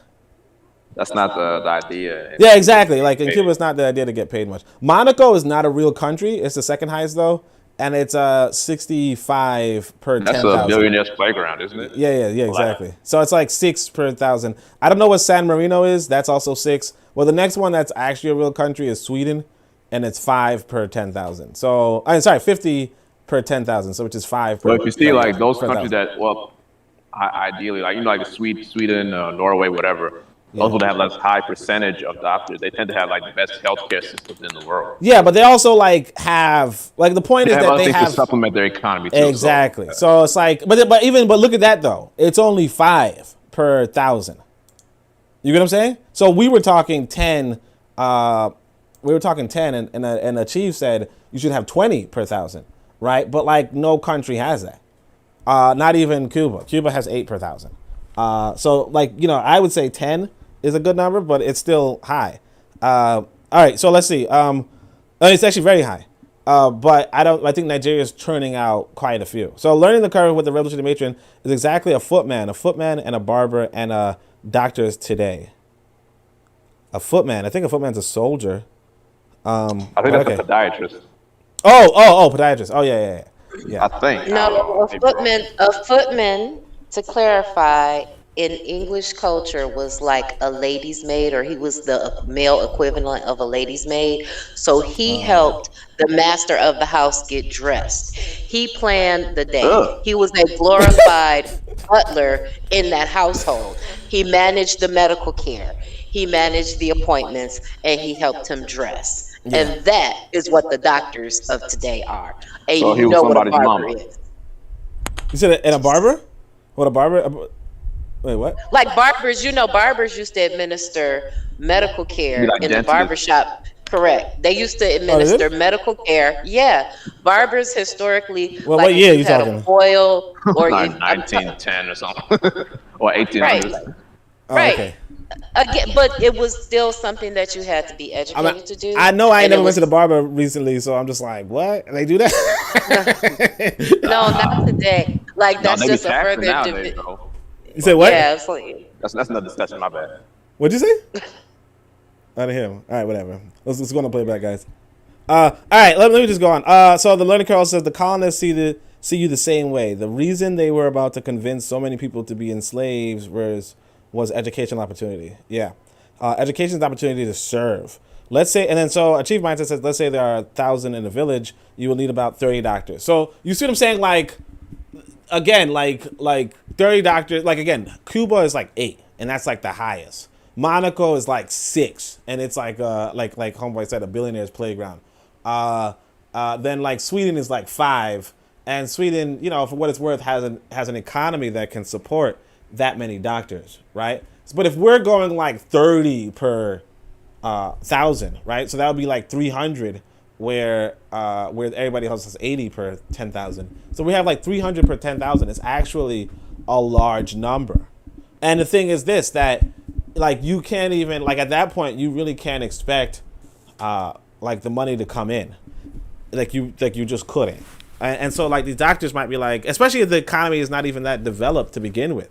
So you have all these medical professionals, and the only thing they can do is go abroad and serve other people, and then maybe get paid from that. But otherwise, yeah, it's so it's like that's what planning a country is about too. And also and that's what I'm saying about, Kofi says a good point with international literature. You also want to just look at international statistics. Not to say that you want to copy these people. I mean, obviously you can have more doctors than Cuba. That's actually a good thing. But you also just want to look at international statistics and say to ourselves, well, how would this, what does this really look like? Because the thing is this too, if you're really... How we can compete. You said what? How we can compete, essentially. No, I mean, it's just how do you afford that many doctors, at the end of the day? Because the thing is that if you go to medical school for 10 years, you want to have a employment, right? And you want to get good pay, but you're probably not going to get good pay if you have. It's not the issue is that it's not only the amount of debt you go into because it's expensive, but you lost 10 years of earning potential. Yeah, and here's another thing too. It's like this. Realistically speaking, part of the reason why doctors make so much good money in particularly in America is that they work with the pharmaceutical companies, right? If you are going about with a medical professional that is not really pro-pharmaceutical, right? Then here's what happens. Like insurance companies are not going to furnish your income, right? Or you would not have a place where insurance companies either can furnish your income. And if insurance companies are not furnishing your income, you're not going to make those big bucks. You know, and not just that. Let's say if we were to buy into the, the greatness of holistic healthcare, right? And not to say that it's not the case, but let's say we do, right? Or like doctors, like physicians telling you to exercise, physicians telling you to alter your diet, physicians so on and so forth. The reality is that if the people are healthier, right? If the people are, with the exception of surgery and other serious things, or even like we say pandemics and so on and so forth, or serious medical emergencies, with the exception of those, the reality is that if the people are healthier, you will actually need less doctors. And not just that, you'll have less clients and less engagement from the general population. One of the reasons why you might have a lot of engagement in America is because America's like 40% obese or something like that, right?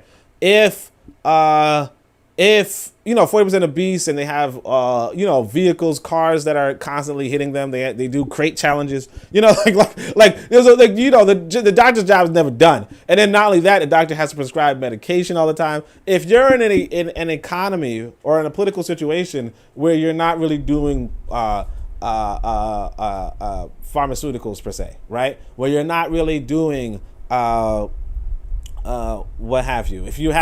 If you just have doctors who are giving you vaccinations, right? But they're also telling you to exercise, they're also telling you to eat well, and they're telling you they're doing surgery, because surgery is something that you would still need to do. But again, you're probably doing like bikes instead of cars, so you don't have as many car crashes, all that kind of stuff. Or you might have transportation lanes far away from your city might be designed such that you have cul-de-sacs as opposed to the regular pattern of streets, so that people can bike in their neighborhoods and safely go to the grocery store without getting into vehicle accidents. The point is that you wouldn't actually need more doctors than a population that has all of these problems. You would need less doctors.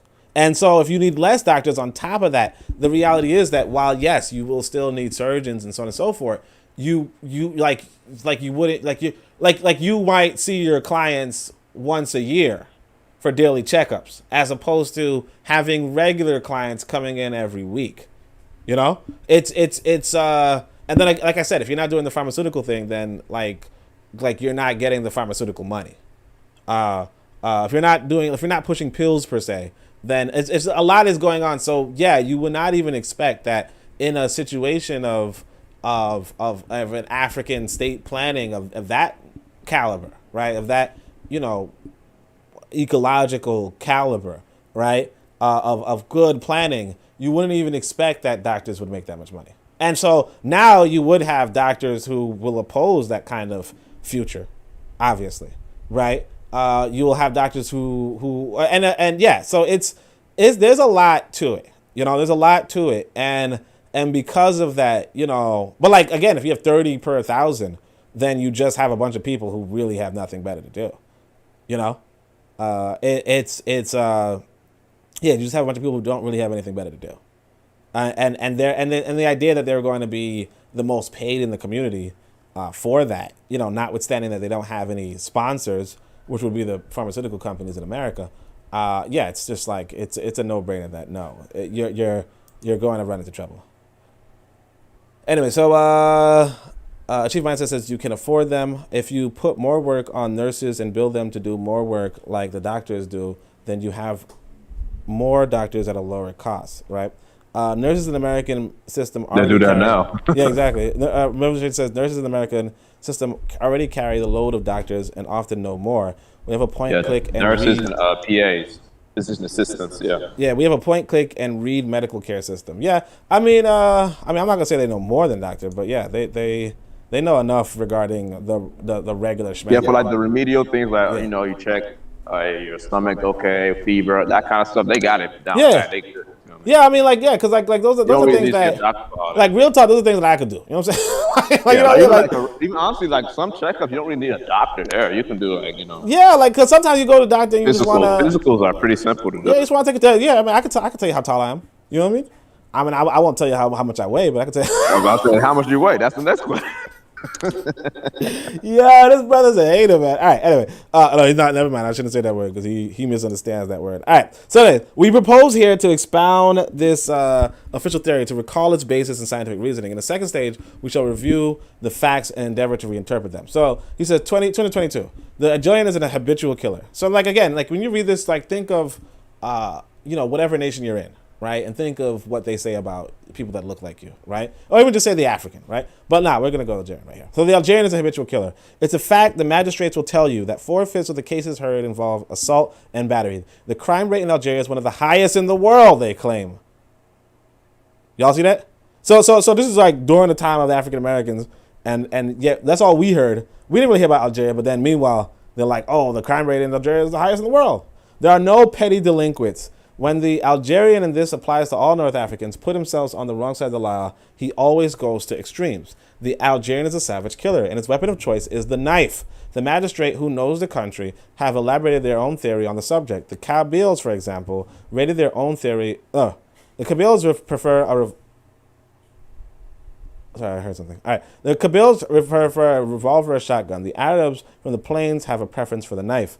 Some magistrates wonder whether the Algerian does not have a need to see blood. The Algerian, they will tell you, needs to feel the heat of blood and steep himself in its victim's blood. The magistrates and police officers very seriously hold forth on the connection between the Muslim psyche and blood.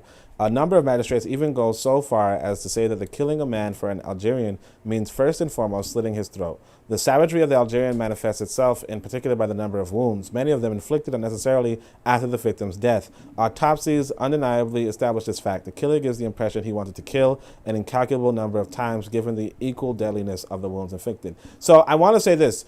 We also want to see if he says that the Algerians are actually harming other Algerians, because that would be more consistent with, what we observe, among us. So the Algerian is a senseless killer. Very often the magistrates and police officers are stunned by the motives for the murder.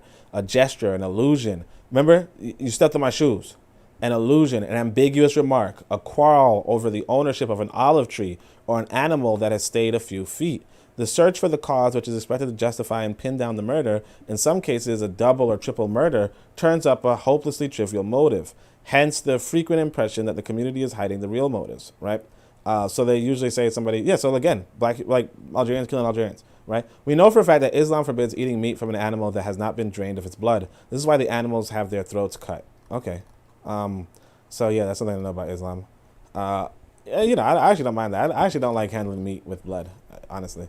A long time ago I was told about how much, disease was there and all that kind of stuff. All right. Finally, robbery by an Algerian is always breaking and entering, in some cases involving murder, in every case involving assault of the owner. All these elements focalizing on Algerian criminality appear sufficiently evident to support an attempt at systemization.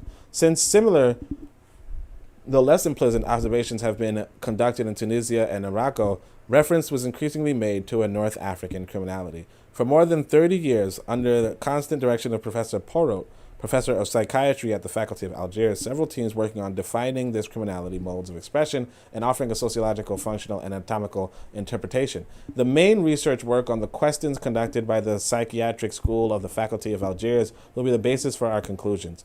Research findings conducted over more than a 20-year period were the subject, we recall, of lectures given by the chair of psychiatry. Consequently, the Algerian doctors who graduated from the Faculty of Algiers were forced to hear and learn that the Algerian is a born criminal. Moreover, I remember one of us, in all seriousness, expounding those theories he had learned and adding, it's hard to swallow, but it's been scientifically proved. So you got Algerian people saying, hey, yeah, we are really for the people who are anti-science, this is one thing that you could quote, I guess. Jacques is like, don't do it. Don't tell them. All right. But anyway,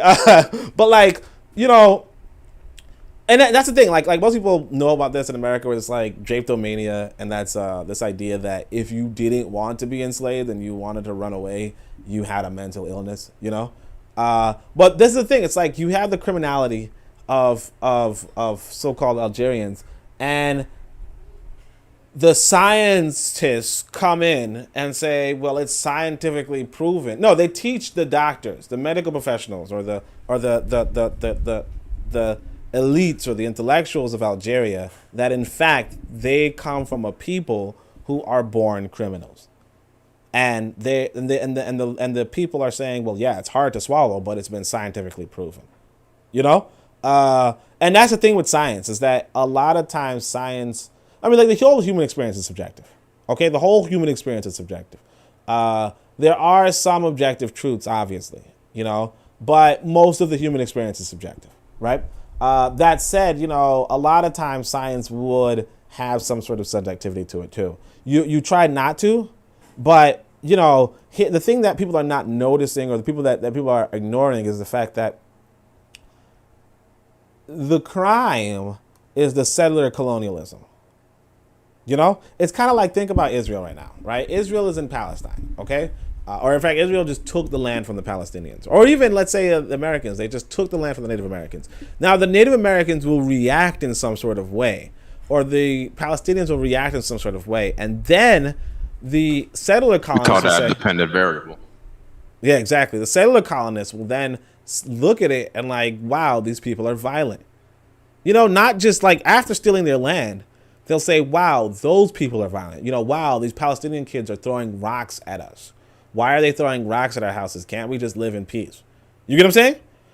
The Native American is going on raids trying to, you know, like they're shooting at our homes. Why are they shooting at our homes? I'm so scared. You know? Why do they do this kind of stuff? But it's like, you call these other people criminal, right? Or even like here's another thing. Here's another way to look at it too, because this is about crime within their own community, right? They're harming themselves. They're harming each other, right? The Native American is now, you know, fighting the other Native American, right? Or he kills his neighbor, right? His neighbor, you know, steals one of his buffalo or something. You know, I don't know. Whatever, right? I mean, that sounds a little bad, but whatever. But still, he's stealing the guy's buffalo, and so the guy walks over. He had enough, and he kills him. And then the white people up on the outside say, "Wow, these guys are so violent." But you have to realize that once upon a time, these two people lived further apart or had more abundance. They weren't sweating one In harmony. Yeah, they weren't sweating one buffalo. You know. But there's like 10 more on the left. Exactly. Right. You know. Actually, I remember this fact, and the thing is this too, that like yeah, I mean, like you have to and not just that, but you're also in this state of like I said, not just psychosomatic, but like you're in this state of depression. You're in this state of despair. You're in the state of disappointment. You know, one thing you have to realize, and you know, we come back to Black people in America, right? They are disappointed in each other. You know. They're disappointed in each other. When I was, at least especially when I was younger, it was like, if you were to go to a store, like everybody understood that the stores were run by white folk for the most part, with the exception of, you know, black restaurants and black, you know, here. Bodegas. Yeah, here. But most of the stores were run, I meant non-black, right? Non-black people, right? And that has an impact on you because, and then especially with the police being all white and all that kind of stuff, it was like you recognize that the authority of your life were not black people, you know? And you just have this disappointment. You have this disappointment with yourself, this disappointment with your family, this disappointment with your neighbors, and that manifests into, you know, I don't want to take anything from you because who are you? You know? In a sense, it's like you're pathetic, you know? There's an ancient, I mean, I'm not going to say it's an ancient proverb, but there's this lesson from the ancient world, which is something along the lines of the only thing that is humiliating is helplessness. You know, when you can't help yourself, that's the only thing that's humiliating. And so a lot of black folk do have this feeling of humiliation, but it's not just black folk. You know, the Palestinian, the Native American, the Algerian. You know, when you're colonized by another people, they render you helpless, and that hurts. You know, that hurts because if nothing else, it hurts when you're looking at another people to be helpful. You know, Like if you want something, if you want shoes and you have to go to a white person, you know, like it hurts. So that's a little bit of psychology. Let's see what these comments are. We have a point-and-click read medical care system. They create the narrative and run it globally. Black is global. Achieve Mindset says, is that better? Did Fanon marry an Algerian woman? I don't remember if Fanon married an Algerian woman. I think it was a white woman, but I don't know what kind of woman he married. Learning Curve says revolutionary project. I know it was an African woman. And I think you wrote those in the opposite order, or maybe there's something else you're asking, is it better for? But Learning Curve says projection is a colonizer's tool. And yep, Fanon was married to Wazungu. The typo, Fanon was married to Wazungu. Yeah. I don't see the typo. But yeah, I don't know. I think he was married to, like, I know he wasn't married to a black woman, but it could have been Algerian. Because that's the thing that a lot of us tend to do that too, that we kind of say people are white. W.B. Du Bois apparently was just married to, I mean, what Kofi would call her a white person, I guess. But it seemed like she was just a light-skinned woman. Or she could have been a mulatto. I don't know. But remember, Du Bois was a mulatto himself, so it's not like anybody should care. But like the woman wasn't really like a white woman, you know. It seemed like she was just like she had very, like, if you want, black features, like African features, but she was kind of yellow, you know. So she could have been mixed, but again, he was mixed. So it's like, who really cares if Du Bois does it? I mean, like, again, if it's a white woman, it's different. But again, it's like he's a mixed anyway. So it's like, and plus he was like a traitor anyway. He was already a traitor. I don't know if I would call him, I mean, I call him misogynist. I do. But like, I don't know if I would call him misogynist if he's not really black himself, you know? But it's just us kind of projecting on him that he's black. And I'm just using the word projection because Matron did. All right, so the North African, we're reading actually kind of slow, so we got to speed it up. The North African is a criminal, his predatory instinct, a known fact, and his unwieldy aggressiveness visible to the naked eye. The North African loves extreme, so you can never entirely trust him. Today, your best friend, tomorrow, your worst enemy. He is immune to nuances. Cartesianism is fundamentally foreign to him, and moderation, a sense of proportion, and level-headedness are contrary to his inner nature. The North African is violent. He hereditarily violent. Hereditarily. They had a dash. Hereditarily violent. He finds it impossible to discipline himself and channels his instincts. Yes, the Algerian is congenitally impulsive. But they tell us this impulsiveness is highly aggressive and generally homicidal.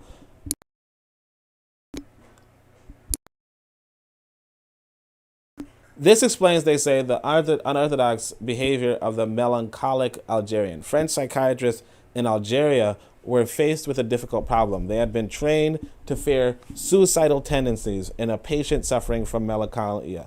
The melancholic Algerian, however, kills. This disorder of the moral conscience, which is always accompanied by self-accusation and suicidal tendencies, and the Algerian takes the shape of homicidal instincts.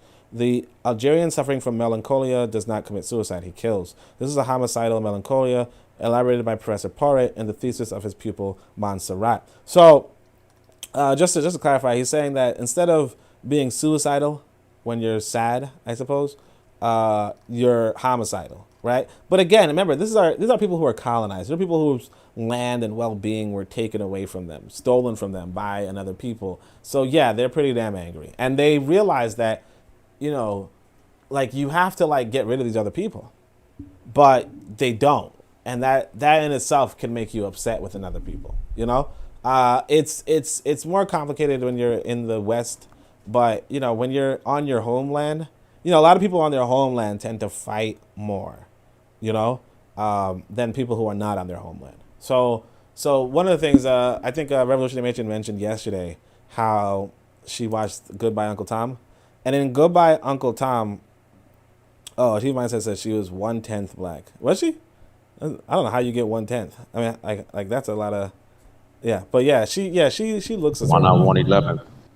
No, I'm saying like 1/10. I'm like you know, like you have to have, like, I think you usually go by 16. I mean, it depends. Like, you would have to do. It's a pretty complicated mathematical formula. Yeah, like 3/8 plus. You know, like it's a pretty complicated. But yeah, I mean, I don't know. Like she looks Yeah, she like the thing is like again like Du Bois wasn't pure himself, so it's just like for me it's like you know, I don't expect like if he goes to a black woman that's fine, like you know Obama, but if he goes to a white woman that's fine because again you know Obama, you know what I mean? But no, but like seriously, like when you're mixed, that's like and you continue to mix, that's like who cares, you know what I mean? Like it shouldn't really bother any black people because it's like why are you worried about mixed people? You know what I mean? And you know like why are you not worried about mixed people? This guy trolling. Oh no, he's not really trolling, but no, I'm just saying if you're worried about black people, then worry about black people. You know? So you're saying mixed people aren't black? That who's not black? Mixed. I mean, directly mixed would be equally black and equally white. You know what I mean? So let me ask you, is Obama black? That's what I'm saying. Obama's mixed. You know what I mean? Like I would just say Obama's mixed. I wouldn't say he's black. I wouldn't say he's white, but he's So as black as he's white. Is it what makes somebody black? Well, I would say two black parents. Or in that case, like again, I wouldn't like for me personally, or like what I would say is I would say more than 50%. You know what I mean? I will give more than 50%. Some people wouldn't, but I would be lenient and give more than 50%. You know, some people will go more than 70%. Some people go more than 80%. Some people go more than whatever. But some people just go 100%, but that's really difficult. And you know, I kind of have in the book I was originally like a fiction I was originally writing. I did you know, like kind of make fun of people who were just like, oh, only 100%. You know. Because then it's like a tiny number after that, right? Well, not tiny, but you know, whatever. But yeah, I would say more than 50%. If you're 50%, then like you can go either way. You know what I mean? It's like a coin. You know, you don't say it's head. Like you don't say a coin is heads, and you don't say it's tails. You just call it a coin. You know what I mean? Now, if now it we were call it money. Remember, man. Just leave it to Dave Chappelle, okay? Like make sure you finish your degree, okay? Like make sure you get that PhD, all right? All right. So Chief Weinstein says probably they actually use words like quadroon and octoroon to describe biracial people. He's like, yeah, I know, but I think Oni did not want to use those words. Ella, maybe he is much kinder than me. Black is an experience projected onto you based on what people around you observe. So is Wazungu. Yeah, I mean, like I said, I would go by more than 50%. Like, not 50%, but more than 50%. So, like, I would call his daughters black, right? But I wouldn't call him black. You know what I mean? Because the thing is that it's really difficult if you don't go by the... like, if you go by, like, percentages beyond 50%, it becomes really difficult because who's to say that Michelle is 100% black? You know? Like, and not like maybe like 80%. You know what I'm saying? So like instead of like doing that, because 80% plus 50%. Let me ask you this: is Michelle a misogynist? Is she a misogynist? Well, hold on a second. Yes. But let me say this: so 80% plus 50% is actually 65%. So her kids, their kids would actually be 65%, or like the average between them, right? Is 65%. So like again, so then if you had a threshold of 70%, then you wouldn't. If Michelle was 85%, you wouldn't call her kids black, which I again, that's really particular. So I just don't even go into it. Would she be a misogynist? Now, I mean, would she be a misogynist for, again, I would usually use the miscegenation for like pure white, like not pure white, but again, like who knows how pure these white people are. White. Yeah. But I would usually use that for that. I mean, when it comes to Michelle Obama and being a misogynist, she's just like, I mean, I wouldn't encourage it, but I also understand the American condition, you know? So I understand the American condition. So like America has an unfortunate, not just America, but the diaspora in general has an unfortunate history with Wazungu.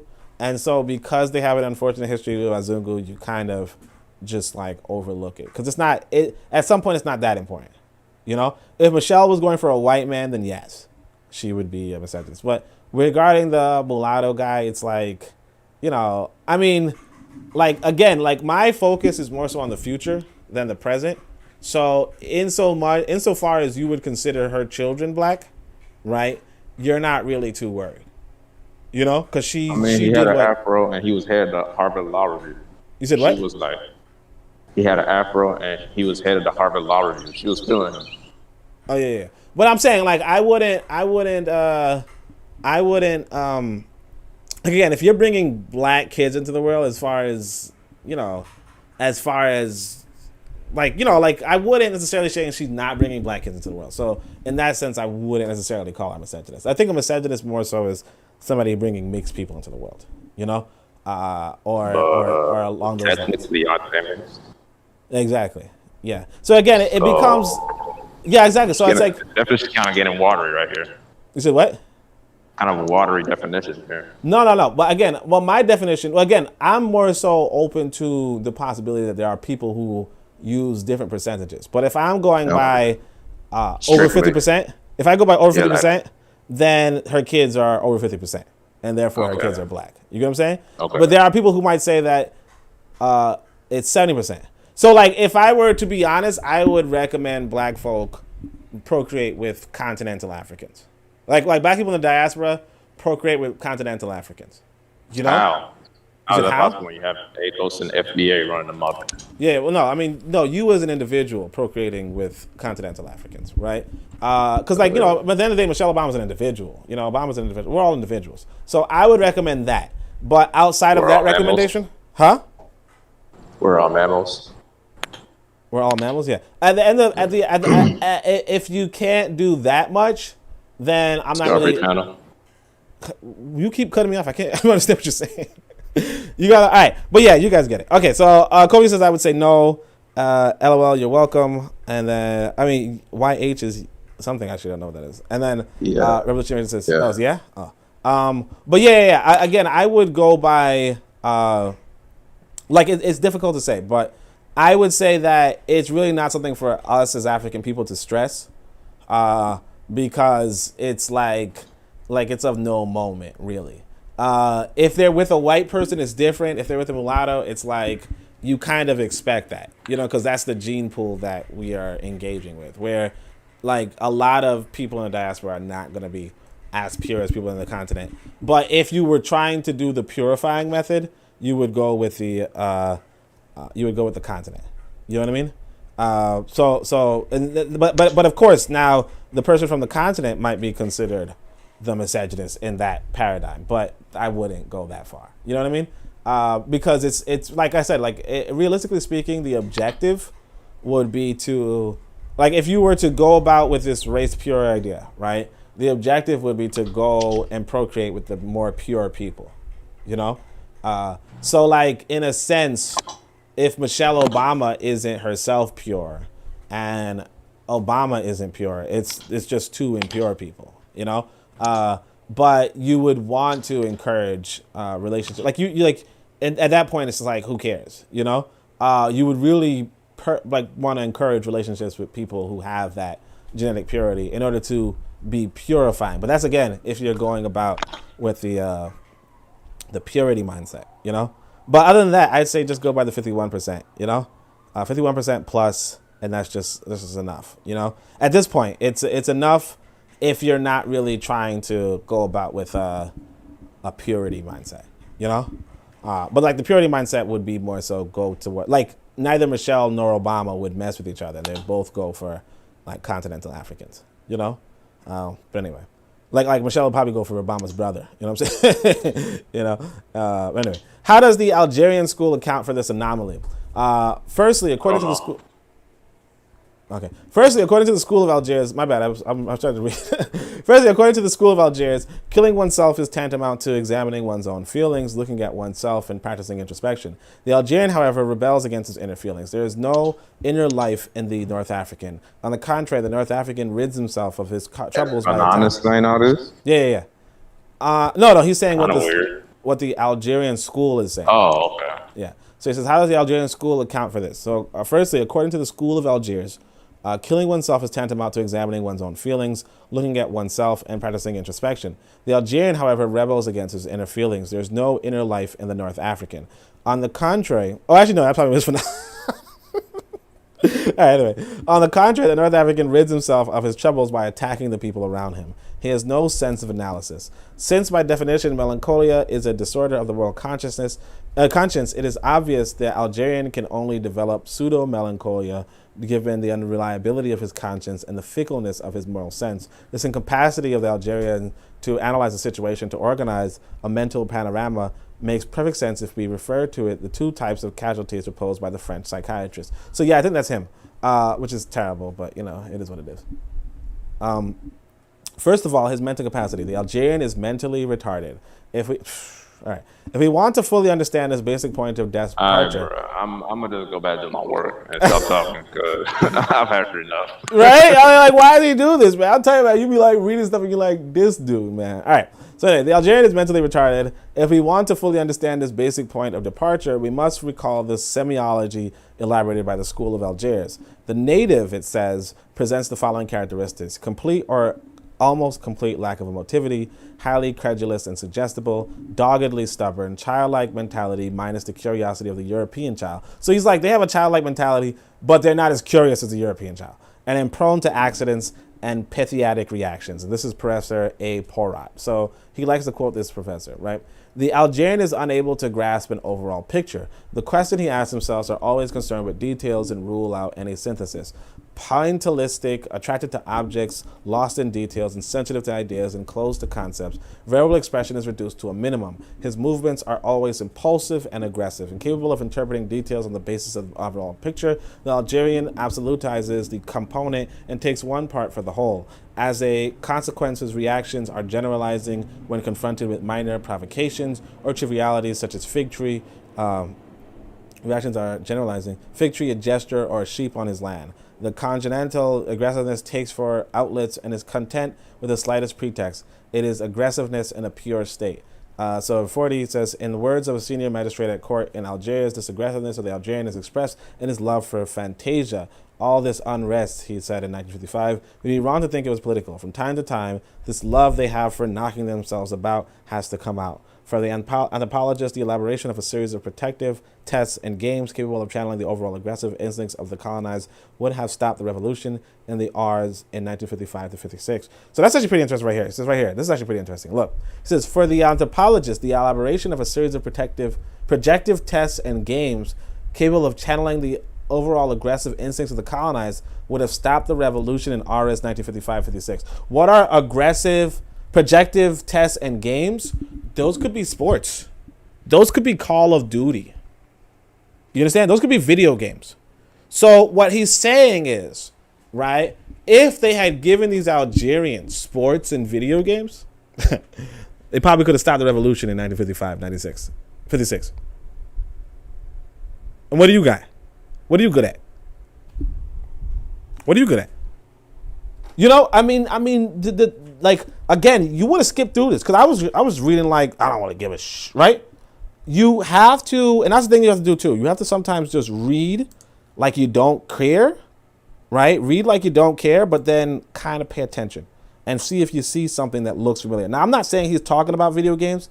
I'm not saying that he's talking about sports, but it's something to realize and recognize when you put it on your own life, as to say, why do you have all these video games? Why do you have all these sports? And what does that do? When you have the best athletes in the world running up and down, passing balls and getting money, playing with balls and getting money, when you have the best physical bodies aiming to play with balls and get money, okay? You're not talking about revolution anymore. Jackie Robinson could, they had the Negro leagues or whatever, and that was enough.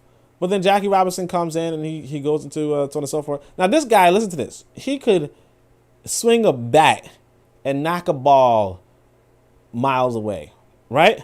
That man, if he swung a bat on you, right? And I'm not even 100% sure if Jackie Robinson was a batter or not, to be honest. I don't care. But if he's trying to bat on you, right? You're in trouble. Or like, Mike Tyson, big guy, right? Dangerous guy. In fact, he might have been like, I think he was be like a criminal. They now if revolution popped off, right? Or if his kind of aggression were turned against white folk, they'd be in trouble. Imagine this guy busting into your door and then just handling you. You gotta shoot at him, but you're not quick enough. He's fast. What do white folk do? Hey, you pick up boxing. You'd be really good in the ring. So now he's beating up on black men. Other black men, aggressive. Right? He's beating up on them. So he's not beating up on white boys. Not beating up on white rich folk. They do this. They say, hey, you got some aggression? That's good. We got something for you. You got a nice strategic mind. Oh, play some Call of Duty. Play some Fortnite. Now that mindset that you had that could have been a good general, activating flanks and ganks and ambushes, right? Instead of having your mind on that, you now doing these flanks, ganks, ambushes in a video game for hours. You understand? And the thing is this, your flanks and ganks and ambushes aren't impacting anybody in the real world. Just virtual characters. So let's keep going. He said, Bill Madison said, that's a good question. Mchaka Learning Curve says, B.O., so Barack Obama, told us that Michelle was considered Wazungu when they went to the continent. What? I didn't know that. Okay. So, Achieve Mindset says, who is B.O.? Revolutionary Making clarifies by saying 44. I guess she doesn't want to type it. But anyway, so Barack Obama. It doesn't let me type certain words. So what I was going to say to Bitter Miz is that it deleted that comment 3 different times from me. Yeah. So I couldn't say that. And the story is that the people there said that, oh, you married a white woman, Barack, blah, blah, blah, blah, blah. And they went through this whole thing. And looking at her, it's like she's obviously not a white woman, but based on the features and characteristics and how they're educated, she appears to be a white woman to them. More probably in a similar way with those European features or whatever, because, Trevor Noah, how is your brother white? He tells that story on his show. Yeah. That's interesting. Yeah, I mean, she does kind of have features. And then plus the straight hair, probably like what? But I don't know if I'd call her a white woman. Like, I mean, I mean, whatever. All right, but yeah, who is B.O.? But that's what I'm saying. Like a lot of like it depends on where you go. But like, where was he, in West Africa or East Africa, or North Africa? It's but yeah, does she look like Lupita? No, but I wouldn't call her white. But that's what I said. Like I said, when it comes to the diaspora, it's kind of like, like I wouldn't even sweat it too much. I really wouldn't sweat it too much because even when I was younger, my brother would physical brother would brag about how his features might be more along with the stereotypical black features than my own, which is I don't really think so, but honestly I don't think so, but I could understand like people having that impression, not to say that my brother looks that much. I mean, actually my brothers do look different from me, but like, yeah, it's just a thing that comes with the territory of being from the diaspora. That's why it doesn't make much sense for the diaspora to be like, when people from the diaspora are those hardline race purists, it kind of makes less sense. People from the continent feeling that way, it's okay. But people from the diaspora, it's kind of like, yeah, So a bit of medicine says this sounds like a Führer discussion. Yeah, exactly. Like, it makes a little bit more sense if you're from the continent. I mean, I wouldn't, but me being from the diaspora, I don't really necessarily encourage it. Like, I remember I went to a funeral, and like I saw some of my family, and they they are very diverse. You know what I mean? And I was standing being a black, Jamaican family, they're pretty damn diverse. So I'm not even sweating it. Which means says, hello, Achievement says, she says, Learning Curve says, why is there a mass effort to legalize illicit drugs? Why was alcohol legalized? What hill is Sha'Carri tripping over while representing a rainbow? Okay, I don't know what that means. You could elaborate that. Harsh Reality says your best physical warriors are not only out playing games, but are completely controlled by the oligarchs. Exactly, right? So Harsh Reality's here. Peace, family. But yeah. Best physical warriors. And then Obizi is saying, and Chaka's is saying Obizi. Yeah, so just to clarify who Obama is. What were you going to say, Matron? I was just going to clarify what I meant, like, the distractions that they give us. So you were saying, what did that Chicago? Yeah, that's it. Oh yeah, I don't know about Sha'Carri though. She's just interesting, but Sha'Carri. I wouldn't put Sha'Carri in the warrior sense, but yeah, she's a really good body, like in terms of what it can do, and yeah, like while that might be something capable, if it were, he said she's not done.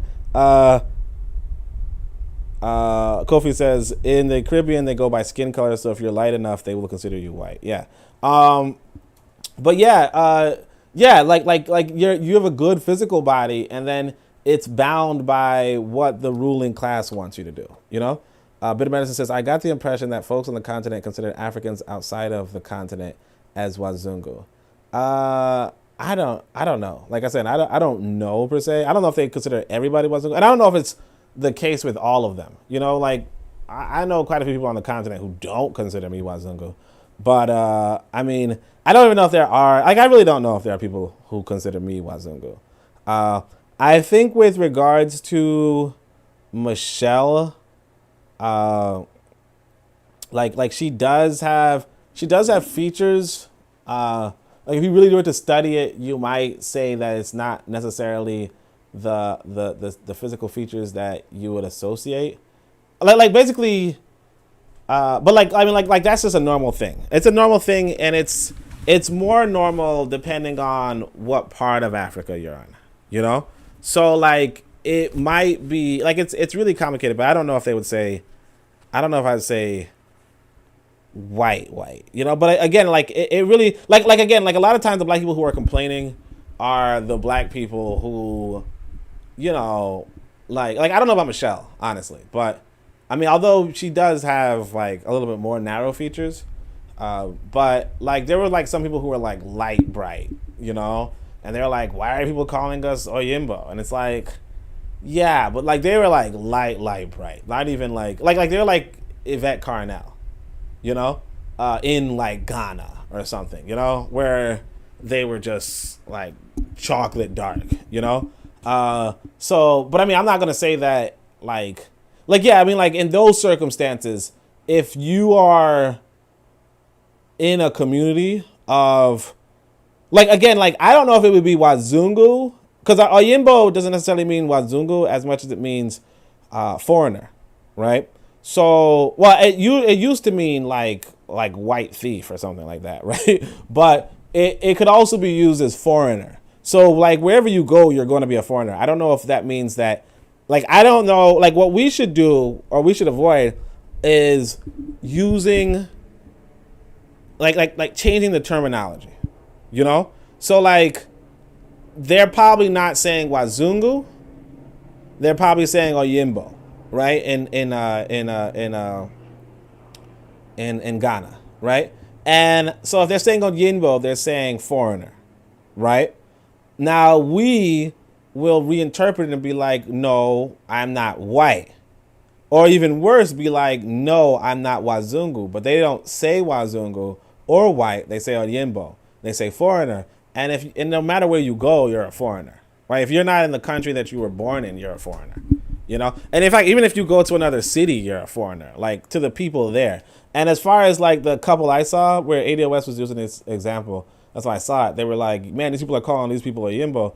Or they're calling these people white. Like they were, like you could tell that they were a different people, And I mean, I understand, this idea of, hey, we're all black people and we all come in shapes of color and so on and so forth. But I also understand that if you are in a township where everybody looks like you and everybody who doesn't look like you is a foreigner, or you call everybody who doesn't look like you a Yimbo, right? Then like I don't see why like even if I showed up, they wouldn't call me Oyimbo, because I would be a foreigner. I would just look like it. Because what happens with regards to like not isolated areas, but what happens into populations is that eventually populations begin to look the same, to the point where like a Chinese person going to Korea will be called a foreigner because he would look different from the Koreans. Now to us, he probably doesn't.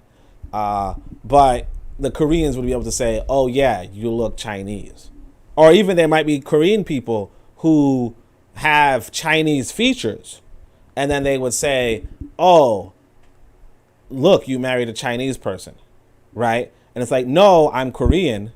I just have these features. And I think that's really what that might be. So he says, no, Yvette is mulatto, a.k.a. Wazungu, right? Achieve Mindset says Yvette is mulatto, or Black American specifically. Yeah. So actually, I don't really know. Because again, like I know people in the continent that I don't know if like they as far as I could tell, they seem to know that we're all black, but of course, like there are examples where like extreme examples like Yvette Carnell being treated like a white person, and like Achieve Mindset just said, like, come on, like at some point it's like, yeah, I mean, if you're treated like a white person, there's, I mean, I'm not saying it's right or wrong, but I also understand where people are coming from and looking at Yvette Carnell funny. Like if you're in that kind of environment, or not just looking at her funny, but like just not saying you're the same people. Even notwithstanding whether you are or aren't. It's just I understand why. Like even if I go to the hood, not that people from the hood like look too different from me, but people can just see and be like, yeah, we're not the same people. Not that we aren't the same people. It's just, like again, like there's this, how do you say this, like this group mentality that we all have. Like we associate with our groups, we associate with our communities, we associate with that kind of stuff. And so even minute differences in mannerisms make it so that somebody else is an outsider. And it's just a part of like human psychology, and it's something that we just have to get used to. Eventually, that goes away, but that's how it is. Like I say, the Korean person and the Japanese person are going to treat each other as like outsiders in their own communities. In their place of work, probably not. In their place of business, probably not. But if you go into a Japanese village as a Korean, they're going to be like, wow, you're different. And if you go in as a mixed Korean, like a mixed with black, they're going to be like, wow, you're different. And, you might be black and Korean and be like, why don't you accept me? Right. And like, you might even have predominantly black features. And, they're like, well, we consider you black. And you're like, no, I'm not black. I'm like, my grandmother was Korean. Right. And it's like, oh, okay, black person. You know what I mean? Like, it's just weird. Like it's a part of the human condition. It's a part of the individual. Like it's not that serious. I mean, we spent a lot of time on it, but it's not that serious. As a consequence, his reactions are generalized when confronted with minor blah, blah, blah. The colonial aggressiveness looks for outlets in its content with the slightest pretext of aggressiveness in the pure state. So did I read 40? Yeah. So the point I was making was the sports and so forth, right? So the School of Algiers abandoned the phrase of description for the next stage of clarification. It was in 1935 at the Congress of French-speaking psychiatrists and neurologists in Brussels that Professor Porat was to define the scientific basis of his theory. So basically, this guy goes around the world, he goes back to Brussels, and he's like, yeah, these Algerians are born criminals, blah, blah, blah, blah. And of course, there's probably like some black, this is French-speaking physicians, psychiatrists. But there's probably somebody who could learn, maybe some French guy is also at this conference talking crap about the Haitians. Oh, they're predisposed to violence, and they're predisposed to this kind of stuff. And, a good thing America invaded them. You know what I mean? Discussing Baruch's report on hysteria, he indicated that the North African native, whose cortex and reflexes are poorly developed, is a primitive being whose essentially vegetative and instinctively life is primarily governed by his diencephalon.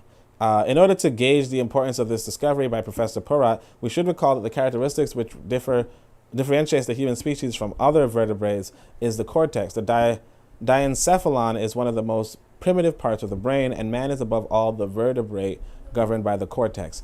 For Professor Porat, the life of the North African is governed by the diencephalic agents. This is a tantamount to saying that the North African, in a certain way, is deprived of a cortex. Professor Professor Tafir.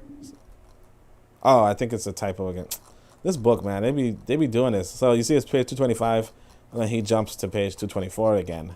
So like I said, human beings put this stuff together. You know, it's not done by itself. Human beings, and it's human error, right? Professor Porat does not evade this contradiction, and in the April 1939 issue of Sud Medical et Chirurgical, I say, like I said, don't worry about it. He states, in collaboration with his pupil Sutter, currently professor of psychiatry in Algiers, primitivism is not a lack of maturity and interrupted development of the mental psyche. It is a social condition which has reached the end of its evolution and is a logical adaptation to a life different from ours. So he's saying this. These people have developed as far as they can, as far as they will. Right? This is the professor saying that it's not like a lack of maturity, right, or an interruption in development, but it is the end of evolution and the logical adaptation to their life, right? Which is not like entirely unreasonable, if I'm being honest, but it is, you know, like usually you wouldn't say that. Right. So lastly, the professor addresses the very basis of the doctrine. This primitivism is not only a condition resulting from a specific upbringing, its foundations go far deeper, and we believe its substratum must lie in a specific configuration of the architectonics, or at least of the dynamic hierarchical organization of the nervous system. We have observed that the impulsiveness of the Algerian, the frequency and nature of his murders, his permanent criminal tendencies, and his primitivism are no coincidence. We are in the presence of a coherent pattern of behavior and a coherent lifestyle which can be explained scientifically. The Algerian has no cortex, or to be more exact, like the inferior vertebrates, he is governed by his diencephalon. The cortical functions, if they exist, are extremely weak, virtually excluded from the brain's dynamics. There is therefore neither mystery nor paradox. The colonizer's reluctance to entrust the native with any kind of responsibility does not stem from racism or paternalism, but quite simply from a scientific assessment of the colonized limited biological possibilities. So basically what they're saying is that the Algerian is fundamentally, like their brain is inferior to the colonizers, right? And it's a big statement to make, right? It's a big statement to make. And he's saying it's not racism or paternalism that makes other people govern other people, right? It's not racism or paternalism that makes other people govern other people, but but he's saying that it's actually a biological failure on the part, or a biological underdevelopment on the part of the Algerians, right? Which is, obviously something that you would not say, but that's what they were saying, and people were believing. And you could imagine what that does, right? So footnote 41 is the African Mind in Health and Disease, a study in ethnopsychiatry. So let us end this overview by requesting Dr. Carruthers, an expert from the World Health Organization, to conclude with his findings throughout Africa. This international expert collected his primary observations in a book published in 1954. Dr. Carruthers practiced in Central and East Africa, but his findings match those of North African schools. Look at that. So he's practicing in another place, right? So now again, he's an expert from the World Health Organization. That's the WHO, okay? And he's studying in Africa, in Central and East Africa, okay? And remember, you guys know what the World Health Organization and what it's doing, right? Now, it had a role back in 1954, and it's spreading the same sort of bigotry that we just heard about North Africans in Central and East Africa. Just to tell you that white folks systemically have these schools of thought where they're going to say things about African people. So, this person, Carruthers, wrote The African Mind in Health and Disease, a study in ethnopsychiatry, as to say that the psychiatry, so on and so forth. All right, so he says, for the international expert, the African uses his frontal lobes very little. All the peculiarities of African psychiatry can be envisaged in terms of frontal idleness. So I can't really tell you off the top of my head what the frontal lobe and the other lobes are responsible for, but you could just get the impression that it's probably responsible for something good, and they're just saying that Africans don't. So in order to make his point clear, Dr. Carruthers establishes a very vivid comparison. He puts forward the idea that the normal African is a lobotomized European, right? Even this misogynist Fanon. So Fanon, has those black features, okay? Fanon, and I think, again, like Fanon, I think also was like born of the diaspora. So I don't think there are people really thinking Fanon is a white person, right? But yeah, Fanon, even Fanon puts this in italics, like, oh, hold on a second. You know? Basically, they're saying that if you had done a serious surgery that damaged an individual's brain, that's what you would expect an African to be, right? And even Fanon is like, hold up, right? So he said, we know that the English-speaking school believed that they had found a radical therapy for treating certain serious mental illnesses by practicing surgical incision in the front of the brain. This method has been abandoned since discovering the major damage it caused to the personality. According to Dr. Carruthers, the similarity between the normal African and the lobotomized European is striking. So let me just check the comments. I was trying to just try to rush through. She's not done. You understand? All right.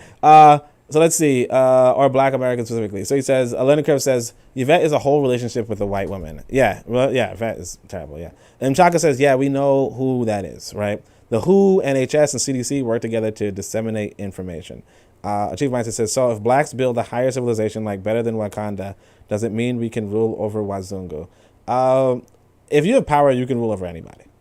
Do you want to rule over anybody? That's the question. But if you have power, you can build over anybody. Yeah. I mean, the WHO and CDC all working together today is possibly not necessarily the case from yesterday, but yeah, everybody's working together. I mean, the thing is that you do want some sort of global health initiatives. The issue is that one of the things that we have is that we do not comprise these schools, you know? So you would want like an African-wide health organization, you know? And I mean, if you wanted to, you could do a global health organization. But the thing is that white folk understand the need for it, and they do it, and they understand the need to finance it. And then we kind of just like complain about them doing it, you know? Now, is everybody who's going to do it a good person? No. They go through this school of thought where they develop all sorts of terrible theories about African people. But like, again, like, what do you expect? What do you expect white people to do? Like the idea that white people should do something else doesn't really add up, you know? So anyway, let's keep going though. After having studied the work of various researchers practicing throughout Africa, Dr. Carruthers gives us a conclusion that establishes a uniform concept of the African. These are, he writes, the data of the cases that do not fit the European categories. They are culled from several parts of Africa, east, west, and south, and on the whole, the writer had little or no knowledge of each other's works. Their essential similarity is therefore quite remarkable. So he's saying, so he says, as having studied the work of various researchers practicing, he gives the conclusion that these are the data of the cases. And he says that even though you go to East Africa, you go to West Africa, you go to South Africa, and everybody is writing about these people, they don't write, like, they're not doing it globally. Like, they're not coordinating with each other, but at the same time, their works are coordinated. You know, like, at the same time, their works are similar. Now, there's a reasoning for that this person's not accounting for, and the fact that their training is similar. You know, their training and how they're told to engage other populations is similar, and so they'll come up with similar conclusions. Not just that, but the colonization of Africans is also similar. So you'll see that as well. So it is what it is, you know? But anyway, let's go on. So before concluding, it is worth pointing out that Dr. Carruthers defined the Mau Mau's revolt as the expression of an unconscious frustration complex whose recurrence could be scientifically treated by radical, psychologically appropriate methods. So basically, the Mau Mau in Kenya, they are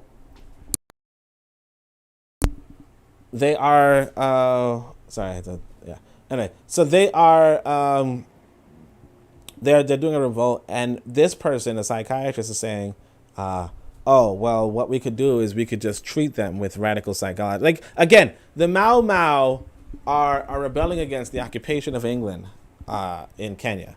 And instead of saying, hey, let's end this occupation, they say, no, the trouble is that these people are not being psychologically treated.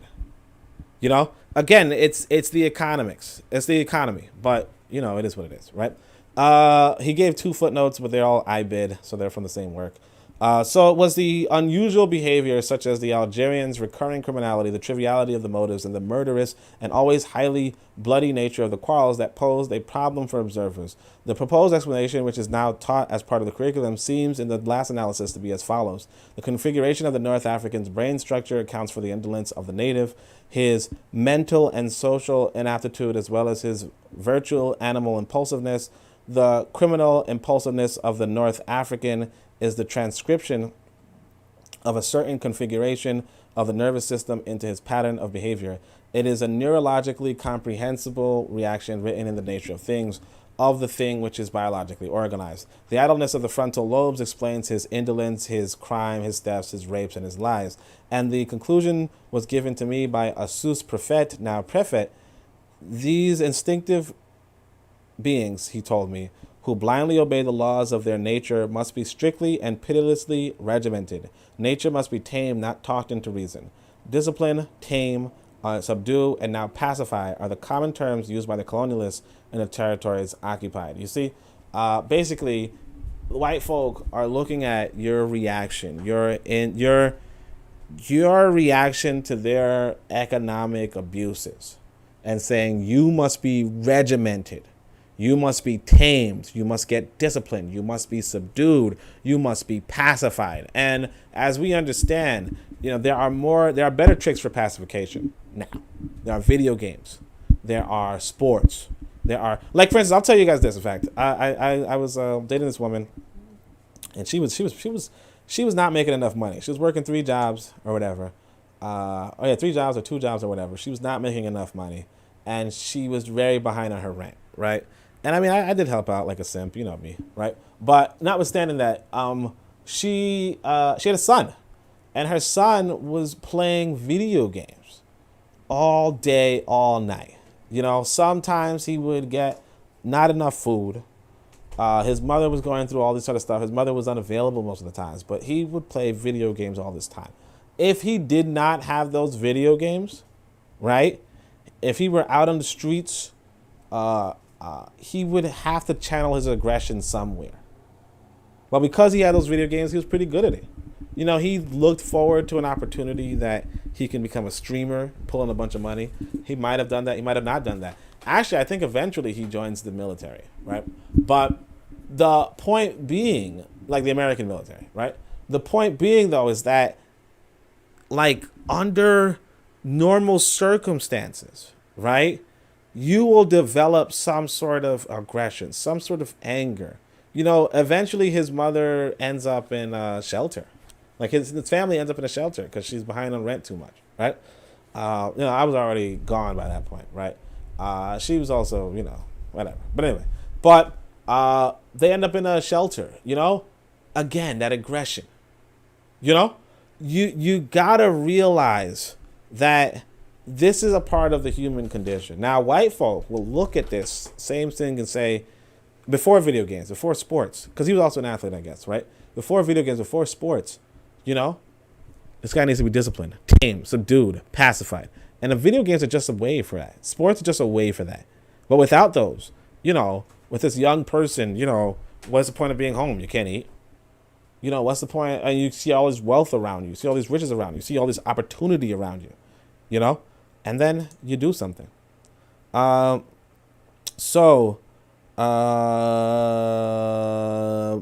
says, we have a minority stake in who, so we don't have that much say in resource allocation. I'm saying, like again, I don't want to be a minority in another person's organization. Organization's always going to benefit the people at the top. Like, that's just how they work. I mean, if they do not benefit the people at the top, then they're quick to crumble, because essentially, like if the person at the top is not making the most benefit, then they should just go somewhere else. Like for the most part. I'm not saying that they should or shouldn't, but like usually that's what you do, because you can go somewhere where you would be the most benefiting. So yeah, I mean, black folk need to do their own thing, need to look out for their own people, need to do for themselves. And the trouble is that we don't, and we kind of look at the people who are doing for us and just not doing anything, right? Achieve Mindset says, LOL, only trying to save a woman like Batman. You know what I'm saying? Captain Saver. No, all right, stop. Bit of medicine. Stay using this cupcake joke. Yo, Chaka, go. Get this guy for copyright, man. You know what I'm saying? No, anyway. But yeah, that's pretty much that's the whole paper, actually. That's the whole assignment for today.